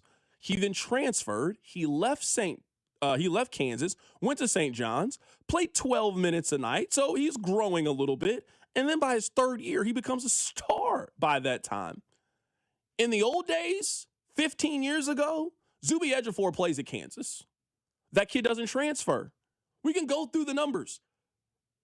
A guy like Thomas Robinson. Thomas Robinson made 3 starts his first 2 years at Kansas. You look at a guy like Frank Mason. Frank Mason did not start as a freshman, but Bill was able to sit you down and say, trust me, trust my vision, and if you wait your time and you are behind Morris twins, you're behind a Sharon Collins, you're behind this guy, your time is coming. You just got to stay patient. And because of the transfer rules, you didn't really have a choice. You had to stay patient. And when you stayed patient, you got rewarded on the back end. You got a chance to compete for a national championship, and you turned into an All-American. That's not the way college basketball works anymore. You cannot go to a kid, if you're Kansas, and tell him, A, we gave your spot away to somebody else who is a junior, so that guy is maybe going to stay here for the next 2 years. We are going to redshirt you this year. We want you to stay patient and wait. Why? There's no penalty for leaving. So if that's the case, and then Rick Pitino gives you a call and says, we want you to come here, I'll make sure you see the floor, which option would you pick? I know you're a KU fan. What option would you pick? Is it redshirt at Kansas or go play for Rick Pitino? And then Rick Pitino took that player that Kansas did all the work out of high school, developed him up, and then turn him into the Big East Player of the Year, and then use that player to beat you in the NCAA tournament. That's where I think Kansas lost. I think Kansas lost because I think their standards, and this is a gift and a curse. I think Kansas is afraid to be Michigan State. Michigan State does not play some of the recruiting games that Kansas plays. They also have more ups and downs than Kansas has. They've made the first 4 post-COVID. They've been a 9 seed post-COVID. But they recruit a certain kind of kid. This is what we do. We do not deviate from this. They don't chase Hunter Dickinson. They also don't chase the Darren Peterson type. Now, they don't have the success consistently as Kansas, but Michigan State still recruits the exact same way you remember. Hey, we're going to look for the kid that wants to stay 3-4 years. Sure, every once in a while we'll sprinkle in 1 freshman, maybe 2, but we are looking for a certain kind of kid. This is what we do. Kansas has clearly changed. They've been playing the portal game like everybody else. They've been playing the short-term, quick fix, add water, instant, let's try to coach them up in 1 year. I don't think that's Bill's strong suit. I'm not sure if Bill can build the kind of roster that he is used to doing it this way. Back in the day, they would have kept Zubie Edgefor. He would have turned out to be the next All-American at Kansas, and they would have repeated the process. I just don't think you can recruit kids that way in 2026. It just doesn't work that way anymore. I agree with everything you're saying. I think the one thing, and this points back a point you made at the beginning of the hour, I think if Bill Self had a GM, he might be able to get the best of both worlds. He's still pulling in elite high school talent. Darren Peterson was a top however many recruit. Grady Dick was a top 15, 20, 25 recruit. They might get Tyron Stokes next year. He might be the best player in college basketball. He's the best high school recruit. They, without Tyron Stokes, have a top 5 recruiting class of high school kids. I think Bill is still elite at pulling high school kids. He needs help in the portal. He needs help because the portal needs to be used at Kansas to build around the high school talent you're bringing in. Look at Duke. You know what Duke did this year? They knew they were having elite high school talent come in, so they built around those players. Self just was grabbing talent for talent's sake. And I think if you had a GM, if you had Brett Veach or Andy Reid that said, I can make this work, I think you'd be better off. But I think Self gets caught in no man's land trying to chase the best portal players who don't always gel with the best high school players. And this is the point I'll make, and we'll move on and we'll talk about Missouri. Someone said, CDOT, why not take a step back and quit going for the top guys? It hasn't worked. This is what I would say. When your standards are what Kansas's standards are, you kind of got to pick. You got to pick. If you want to go back to the way that Kansas used to recruit and primarily recruit high school kids and wait 3 or 4 years for them to get good, then you got to accept that Kansas is going to have some down years. You got to accept that. That's just that's the way it works. That's the way it works. But if your expectation is we don't lose home games, we compete for Big 12 championships every year, we expect to be a top 2 or 3 seed in the NCAA tournament, and we expect to make it out of the second weekend, you cannot do it the old way anymore. You can't let Frank Mason and Devontae Graham grow up and be Jayhawks and play 4 years and think they're staying at the same school. That ain't how the game is played anymore. So I think Kansas is doing a lot of this out of necessity. Hey, we're trying to win every single year. Our expectation is we need to compete every single year. You cannot compete every single year if you're only doing it the old school way. You can't. It's impossible. And then if you miss on some of those players, even if you import a kid can still leave. Like, there ain't nothing keeping you there. You saw what happened with Flory. Flory played. I'm sure Kansas was paying him fairly. He just woke up one day and said, you know what? I want to try the portal. That's just the way the game is played. I'm sorry. That's just how it is in college basketball. I think Kansas is doing what it got to do. And Kansas is still overwhelmingly successful. They're still better than 95% of programs. But the thing is, they've always been in that 5%. They've always been in that blue blood. Duke, Carolina, Kentucky, Gonzaga. They've always been in that category. So if you're used to a certain way of living, it's hard to go back to being one of the others. And right now, Kansas basketball, they feel like one of the others. You know how during football season, we talk about the difference in being a playoff team and a Super Bowl contending team? They're a playoff team. They're Houston. You guys make fun of the Chargers? That's who Kansas is right now. They're the Chargers. They'll win 10 or 11 games. They'll be competitive. They have no chance of advancing and going to the Super Bowl. That's the Chargers. That's Kansas. They're going to beat Missouri. They're going to get 1 or 2 big home wins. They're clearly going to be the 3rd or 4th best team in the Big 12. And they'll go to the NCAA tournament and they'll get beaten the first weekend. That's who they are right now. They're not a championship level squad right now. Not the way that they've currently been. Rob, let's talk a little bit about Missouri here for just a little bit. Missouri just feels stuck. They're just fine. There's really no other way to say it. They're just fine. After Missouri lost to Illinois, the rest of the season they went 10-10. Missouri got the 20 wins because they loaded up on cream puffs. And they spent all of November and December just beating up on bad basketball teams and got fat off of those teams. And when they had to play other good Power 4 schools, they were just an average program this year. Like, the numbers bear it out. They were just fine. They barely made the NCAA tournament, but they're good enough to make the tournament every year. I mean, it could be worse. I mean, it could be Kansas State. I'm sorry, you could be K-State. That's bad. Kansas State has been bad these last 2 years. That's not been Missouri. They've made the tournament these last 2 years. Great. They just feel stuck. They're not good enough to really do anything. They haven't bottomed out. They're not a threat in March, but yet they've made March 3 of the last 4 years. They just exist. And they have put a lot of hope and a lot of expectation into next year. Missouri has the number 1 highest rated high school senior point guard prospect. There's a chance that kid's really good. There's a chance they have Darius Acuff on their team next year. There's a chance they got Trae Young on their team next year. There's a chance they have one of the it freshmen in college basketball next year. But you got to do a lot more work than that. And if you are Missouri, they just feel very in the middle. And what frustrates me most is somebody that follows Missouri and watches a lot of Missouri basketball. I don't know what their identity is as a program. are they a team that's going to get after you defensively? Because I look at Purdue as one of those kind of programs. I look at Houston as one of those kind of programs. Like, are they a team that is just going to just make the next 40 minutes for you a living hell? Or are they a team that can just go out there and just score? That's what Arkansas is. Arkansas's got 1-star freshmen. They got some good players around them, and they can hang 100 on just about anybody. It's not really what Missouri is either. They're just a basketball program. They're just existing. And yes, it has been way worse. I mean, Missouri a couple of years ago, they didn't win a game in SEC play. I sat there and I watched the Kim Anderson years. They were absolutely awful, awful to watch. So yes, it could be worse. But just simply making the NCAA tournament as a Power 4 team is the absolute lowest bar to clear. They were a 10 seed in the NCAA tournament, got beaten St. Louis. Like, you did just the bare minimum. You could not have done less, I think, as a Power 4 program based on your expectations.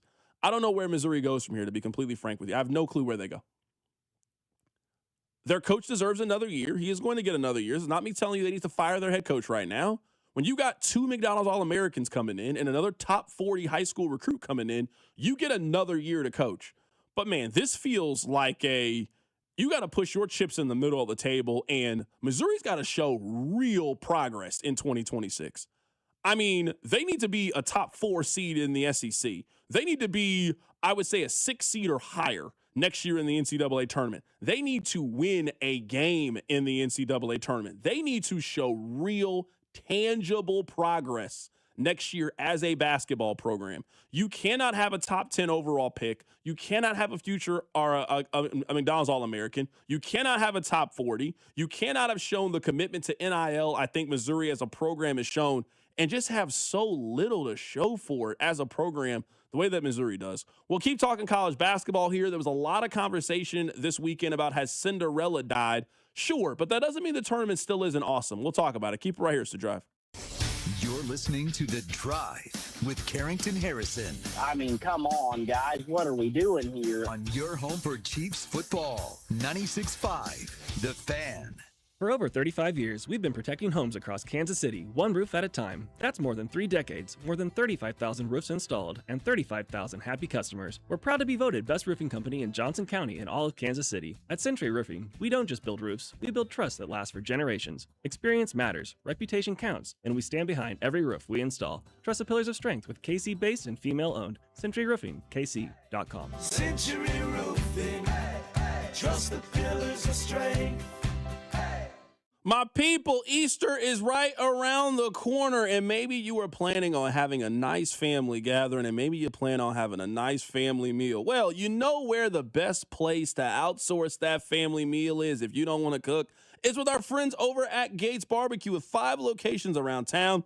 You are never too far away from that classic Gates taste. So whether you're having a small party tray, maybe you're having a large party tray, maybe you got the whole family coming over, and you are getting the presidential platter, you can do that as well with our friends over at Gates. Always be sure next time you're at the grocery store, get some of the sauce, get some of the seasonings. The weather is starting to really heat up. Tailgate season with baseball is right around the corner, so you know you're going to need that. They're celebrating Lent too, so they got fish on Fridays. They got that one on the Paseo location. They also got that one on the 12th and Brooklyn one. That's the one that I go to the most. I would say that's my home Gates location, but home is where the heart is. So it doesn't matter if it's the one over on 40 Highway. It doesn't matter if it's the one over on State Line. You can always get that classic Gates barbecue taste. They got cherry pies now available at all 5 locations. You got to stop by. They have absolutely going to take care of you for this Easter season. It's Carrington Harrison from The Drive here telling you to stop by and see our friends over at Gates Barbecue. It's March, and that means there's no better time to start betting with Circa Sports. It doesn't matter how you're planning on betting the mayhem. Picking individual games, futures to make it through the bracket, props on your favorite players, or more. Circa Sports has you covered. Circa Sports isn't just sports betting, it's sports betting the way it should be. High betting limits, player-friendly pricing, and exceptional customer service. Download the Circa Sports app or visit circasports.com today. Must be 21 or older. Gambling problem? Call 1-800-GAMBLER. Xfinity Tech Support, Matthew speaking. Hi, I live in a pretty remote place, like Jurassic Park remote. No! Wow. Will Xfinity Mobile work out here? Yep, the combination of reliable Wi-Fi and 5G makes it so that you can stay connected in all kinds of places. Plus, you get access to ultra-fast speeds and coverage, whether you're poolside or out live streaming with a T-Rex. Hold still, you're about to go viral.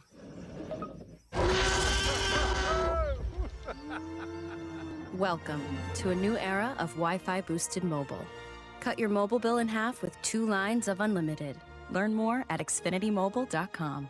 Xfinity, imagine that. Watch Jurassic Park with Xfinity. Restrictions apply. Xfinity internet required. Savings comparison based on promotional rate for 2 lines of Xfinity Mobile Unlimited versus 2 lines of T-Mobile Experience More, Verizon Unlimited Plus, and AT&T Starter as of February 10th, 2026. Taxes, fees, extra. Hop in a John Deere Gator XUV for a day's work. Let's see what's on the to-do list.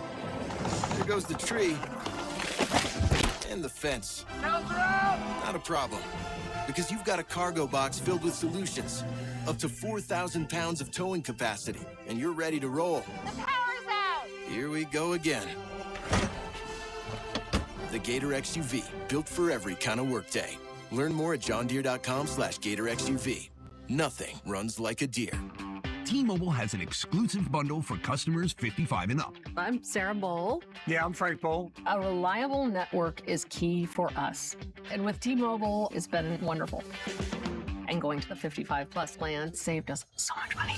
A lot. And that's important. Trying to keep costs down. The home internet's been perfect. It's fast, it's quick. The setup was so easy, it took less than 15 minutes. It was like, ta-da! If you want simplicity, coverage, reliability, you want the whole package, T-Mobile has it.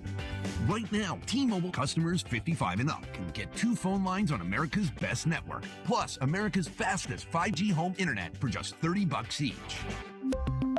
$30 per month each line with autopay plus taxes and fees. Minimum age 55. Pricing for home internet rely on 2 lines of essentials. Choice 55. $35 connection charge per line required. Best mobile network and fastest 5G home internet based on analysis by Ookla of Speed Test Intelligence data 2H 2025. All rights reserved.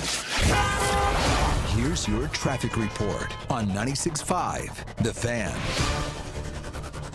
Still working the crash coming up from Belton 49 northbound just before 155th. It is in the clearing stages. Wreckers are on the scene, but big backups even both directions. Blue Springs still working debris. That's crash and debris cleanup. Left lane blocked here. 70 westbound at Little Blue Parkway. I'm Val with traffic on 96.5 The Fan. This is your home for Kansas City sports. 96.5 The Fan.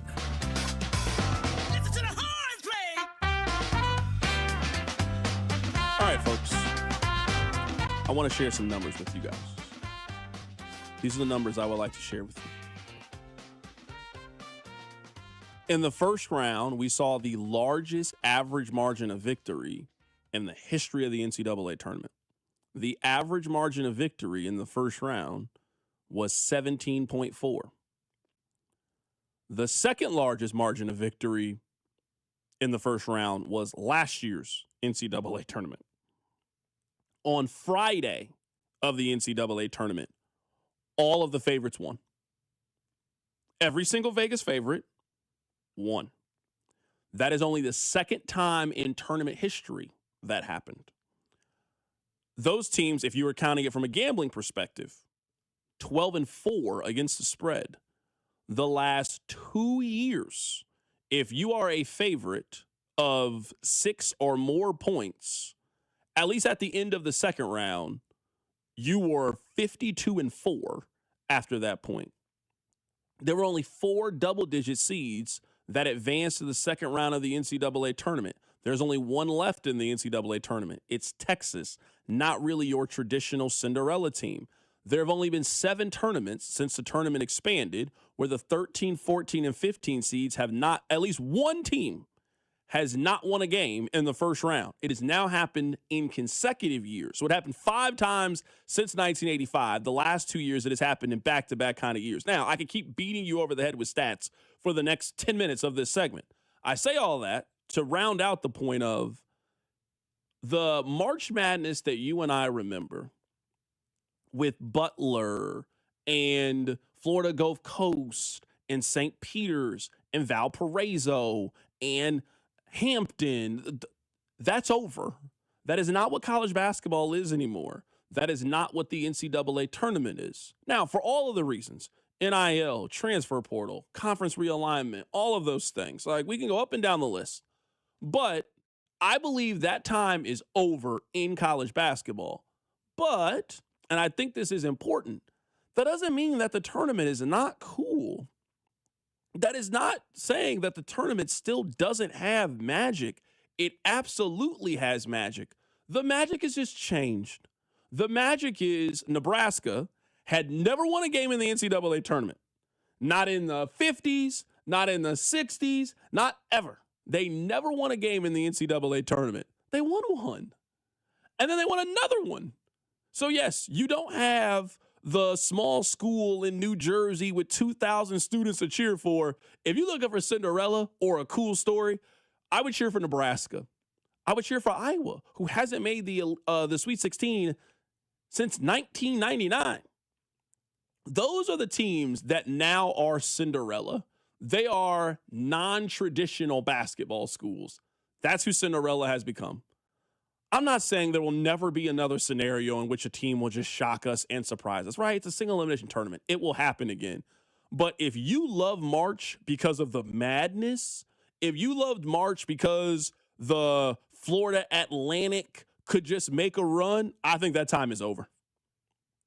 I think the time of seeing a 1 seed, a 2 seed, and then a 10 and 11 making the Final Four like we got a couple of years ago with Florida Atlantic and that time is ended in college basketball.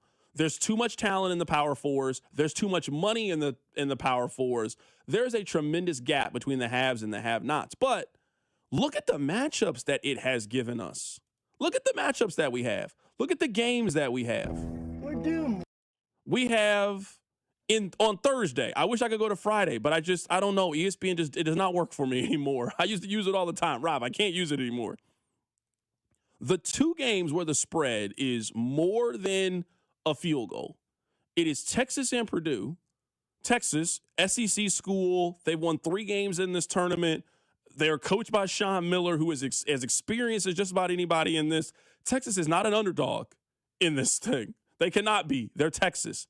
Iowa and Nebraska, Arizona and Arkansas, Illinois and Houston. Those are 3 straight games that we have in the NCAA tournament. A game that I think is just an incredible contrast in styles between Nebraska and Iowa. One team wants to get up and down the court and run with Hoiberg. Iowa wants to do the exact opposite. 2 fan bases that don't have a lot of basketball history in terms of just making deep run success in the NCAA tournament. You got those 2 teams, Arizona and Arkansas. Just to give you an example of style of play, Rob, the over-under for Iowa and Nebraska is 133. The over-under for Arkansas, Arizona is at 167. That is that's not even the same sport those 2 teams are playing.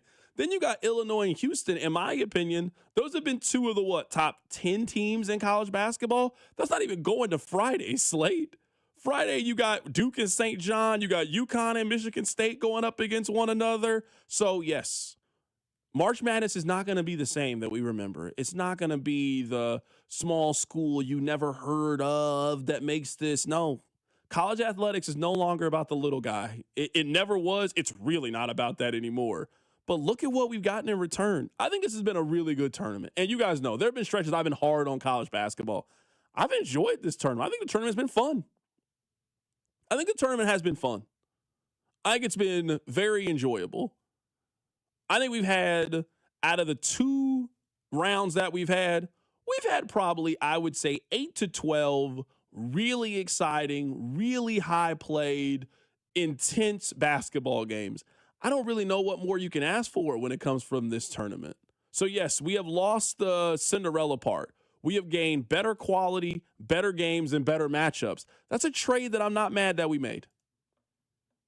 Let me ask you a question about Cinderella potentially being dead. And we don't have to have a whole, conversation about how NIL, the portal, conference realignment killed Cinderella. Because I think it's all those factors. Yeah, no, you and I agree when it comes to that. We don't need to have that conversation.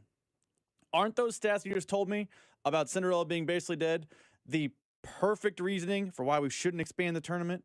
Because if we are entering an era where it's going to be Texas is a plucky You're preaching to the underdog. choir. I don't want to expand the tournament. Because you're telling me Utah State's going to be one and done every year. Why are we moving to 74? Why are we moving to 78? For Utah State to get a 3rd game before they lose to Kansas, for them to get a third game before a team like Arizona beats them. We don't need to be adding games for the sake of adding games. Like, I just didn't want to have the same conversation we always had about NIL in the portal. But those stats indicate to me that if teams like High Point have no real chance, we don't need to be adding games for the sake of adding games.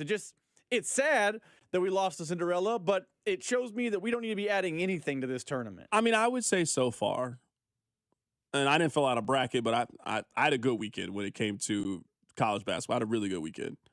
This tournament is playing out if you were watching college basketball this year, this tournament is played out almost exactly how you thought it was going to go. The 3-1 seeds that we all felt really good about advanced pretty easily. Like, those teams were never really challenged in those 3-1 seeds. There was then that tier 2, I would say, of college basketball teams. Only one of those teams lost was Florida. That's the only tier 2 team. Like, if I'd asked you coming into this thing, you would have put Iowa State in that conversation. You would have put Houston in that conversation. You'd have put Michigan State in that. If I had told you, give me your hierarchy, make a pyramid, give me your tier 1, tier 2, tier 3, a large majority of the tier 1 and tier 2 teams find themselves in the NCAA tournament still. Look at the teams, look at the matchups. You got a handful of those tier 3 teams. You're in either Nebraska was going to go or Vanderbilt was going to go. 2 teams that have been good this entire year. Illinois is there. There's not really a shock with this that's happened. What we're seeing now in the postseason is a reflection of what we are seeing in the regular season. That's not how the tournament has always been. There's always been those outlier teams. Those just don't exist anymore. You know who's good in college basketball and who's not good. And I now reject the notion of this thing being a crapshoot. Sure, you have your situation. If Kansas plays St. John's, it's a crapshoot. But the very talented, well-coached teams are advancing routinely now in the NCAA tournament. Those teams are not in danger anymore, not in the first or second round. They're not in danger anymore, if that's the case. Now, again, once you get to this range, and we're talking about Illinois or Houston, sure, anything can happen. Arkansas could definitely beat Arizona in a game. Iowa, Nebraska, the Duke. Now, anybody can lose now because now we have weeded out all the teams that were either bad teams or ho-hum teams or teams that don't have enough money and resources to compete. And now we boiled it down to, we've turned this into the NBA playoffs, what we turned it into. You don't really get shocked too often in the NBA playoffs. You know, oh, the Warriors, oh, that team's advancing. Oh, LeBron, the Cavs, oh, they're advancing. Oh, Boston with Jason Tatum. That's what college basketball has turned into. There is a measure of certainty that you can have going into this tournament now because there is such a gap between the teams that are really good and can do this and all the other teams. Keep it right here. It's The Drive. The Drive with Carrington Harrison on Kansas City's only FM sports station, 96.5, The Fan. Well, it's Carrington Harrison from The Drive here. Let me ask you a couple of questions. Do you have poor sleep? What about low energy? How about brain fog, a reduced sex drive, weight gain, and workouts that just don't deliver like they used to? Well, the problem could be low testosterone. And the truth is, those testosterone levels can start declining as early as your 30s, 2 or 3% every single year. And before you know it, you just don't feel like the same man you did back in the day. Well, you don't have to accept this as just aging. Heartland Men's Health specializes in customized testosterone therapy and targeted body composition plans. You might think you have low T. Well, pick up the phone and call this number, 844-447-6600, or check out the website and take this simple 10-question quiz. Visit heartlandmenshealth.com. Your initial visit is just $100, includes a medical consultation, a PSA test, and lab results in about 30 minutes, and your treatment can start that day. 3 locations, Overland Park, Independence, North Kansas City. There's no need to wait. Go stop by and see my friends over at Heartland Men's Health. Featured therapies are compounded and have not been evaluated nor approved by the FDA. Provider prescription required. See website for details. Baseball is back. Opening night is one exclusive game, and it's live on Netflix. On Wednesday, March 25th, the New York Yankees, led by 7-time All-Star Aaron Judge, head to the Bay Area to face Rafael Devers and the San Francisco Giants. A brand new way to watch Major League Baseball, and it all starts here. MLB opening night, Yankees vs. Giants, live on Netflix, Wednesday, March 25th at 8 p.m. Eastern, 5 p.m. Pacific. Anthony Plumbing, Heating, Cooling, and Electric. Visit AnthonyPHC.com today. For 75 years, Kansas City families have trusted Anthony for comfort, safety, and dependable service. Thank you for trusting us with your house keys. Anthony, in your home for 75 years. Well, we finally made it. It's spring, and I have spring fever. I love getting outside and cooking on the flat top or the grill, and Hy-Vee has the best meat department in KC. They've got the freshest, top-quality cuts of corn-fed beef from the Midwest and the best prices in town. They also have bacon-wrapped chicken breast and stuffed pork chops, plus the fresh seafood we love at home. Making a meal with a twice-baked potato. It's the best meat department in town. They've got the steaks, they've got the chicken, they've got the seafood, and you can get it only at Hy-Vee. 3, 2, 1. It's mid-March, and Kansas City is crazy about college hoops.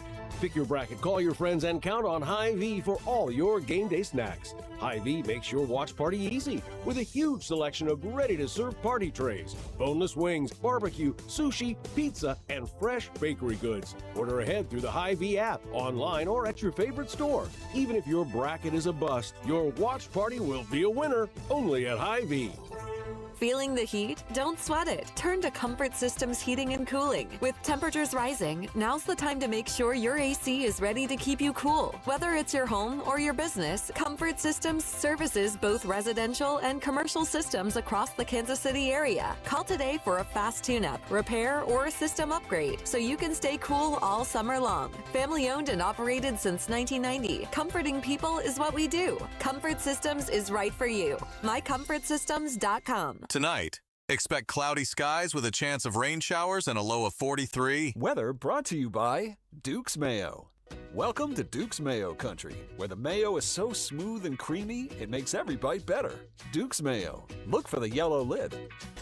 I'm Boomer Esiason. My mom died from cancer. She was only 37 years old. She didn't have life insurance, and that was devastating for my family. That's why having life insurance is so important to me. Ethos makes it fast and easy. Get a quote in seconds, apply in minutes, and get same-day coverage. You can get up to $3 million in coverage with no medical exam.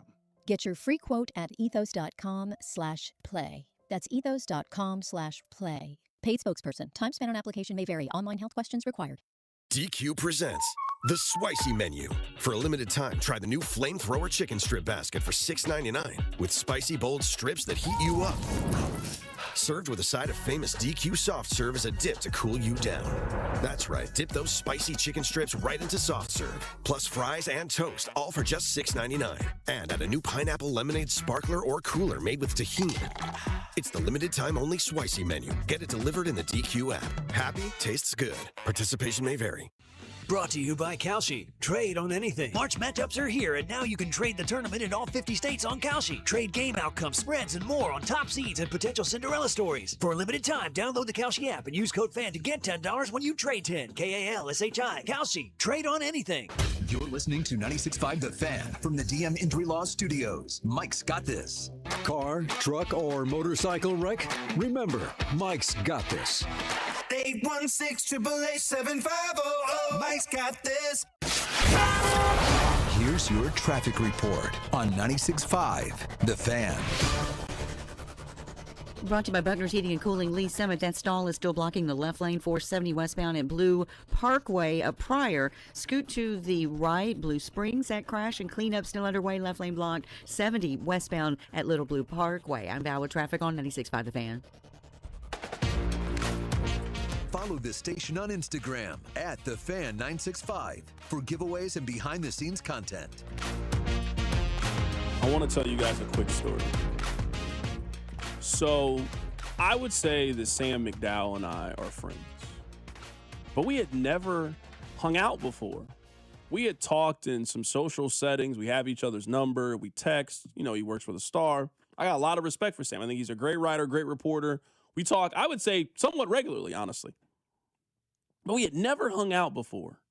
And Rob, we used to talk on the phone, and we would always be like, oh, you know, we should meet up. And I was like, yeah. And I've determined I don't want to be that guy. I don't want to be the person that's like, oh, we should do lunch or let's go grab a beer, and then we never do it. So last week, Kansas and Missouri both played on Friday. I was like, you know what? Thursday, I'm going to be watching the tournament. I imagine you're going to be watching the tournament. Why don't we meet up? So he was like, yeah, I'm going to my friend's house. You're allowed to come over. We're going to watch the game. So I'll go over there. They could not have been nicer to me. Never met these people. Could not have been nicer to me. They were great hosts. The owner of the house, his girlfriend, Bailey, shout out to her, made this incredible buffalo chicken dip. It was phenomenal. So we're sitting there and we're watching the NCAA tournament. The tournament is winding down. There's probably a group of like 11 of us, Rob, and we're just all kind of like laughing, joking, having drinks, just kind of vibing out. All of a sudden, YouTube gets brought up. Hey, let's watch a funny video on YouTube. So we start watching the funny video on YouTube. Rob, it was donkeys playing basketball. It was donkey basketball.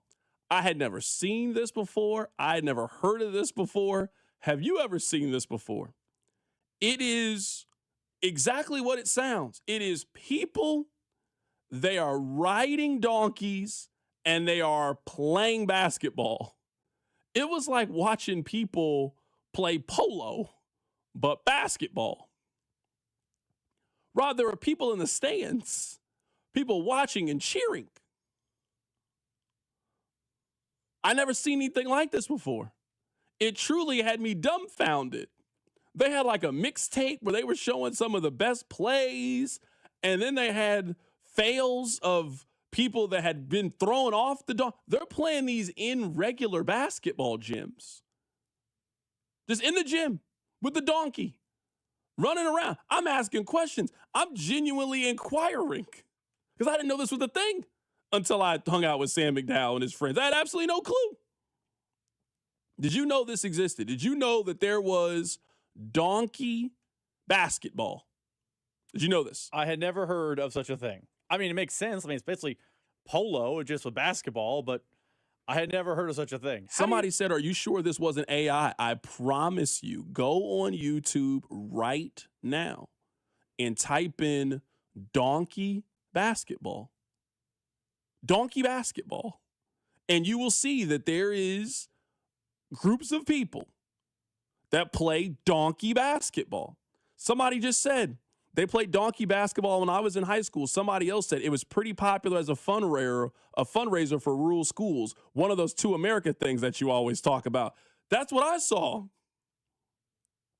I was thinking as I was watching this, man, these are the group of people that hate the NBA, but they're here watching donkey basketball. I was thinking that as I was watching it. Someone said real donkeys. Yes.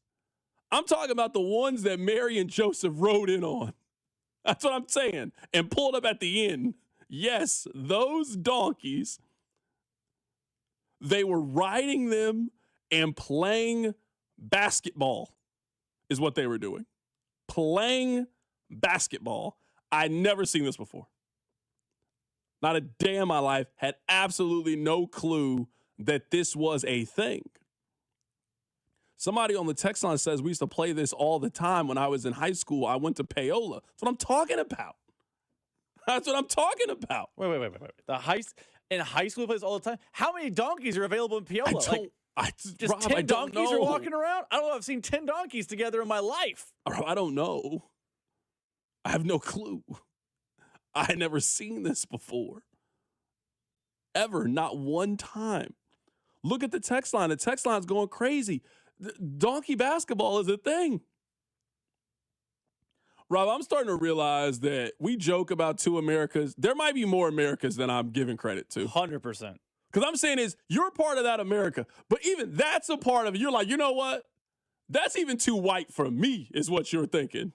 You're like, I grew up on 135th and Metcalf. I don't know nothing about donkey basketball. That's what you're thinking. So maybe I got to start saying there's more Americas. I don't know what version of America this would be. Somebody says we're playing donkey basketball tomorrow in Rossville, Kansas. Is Rossville, Kansas a real thing? I'm not even making this up. That sounds like a real place. Rossville, Kansas. There is a Rossville, Kansas. What would you guess the population is for Rossville, Kansas? Just out of curiosity. Dozens. 2,300? 1,090. I was in the ballpark. 1,090 the last time they had a census. So, yeah, shout out to Rossville, Kansas. We appreciate you guys listening out there. We salute you for listening out there. Do you have to dribble? I didn't know all the rules. I didn't know. Somebody said it has to be hard life being a donkey. You either get to work in Tijuana or play basketball. Yeah, for sure. For sure. I never seen anything like it before. Ever. Not once. I never ever seen this in my entire life. All right, we'll catch you guys tomorrow. Take care of yourself. It's The Drive.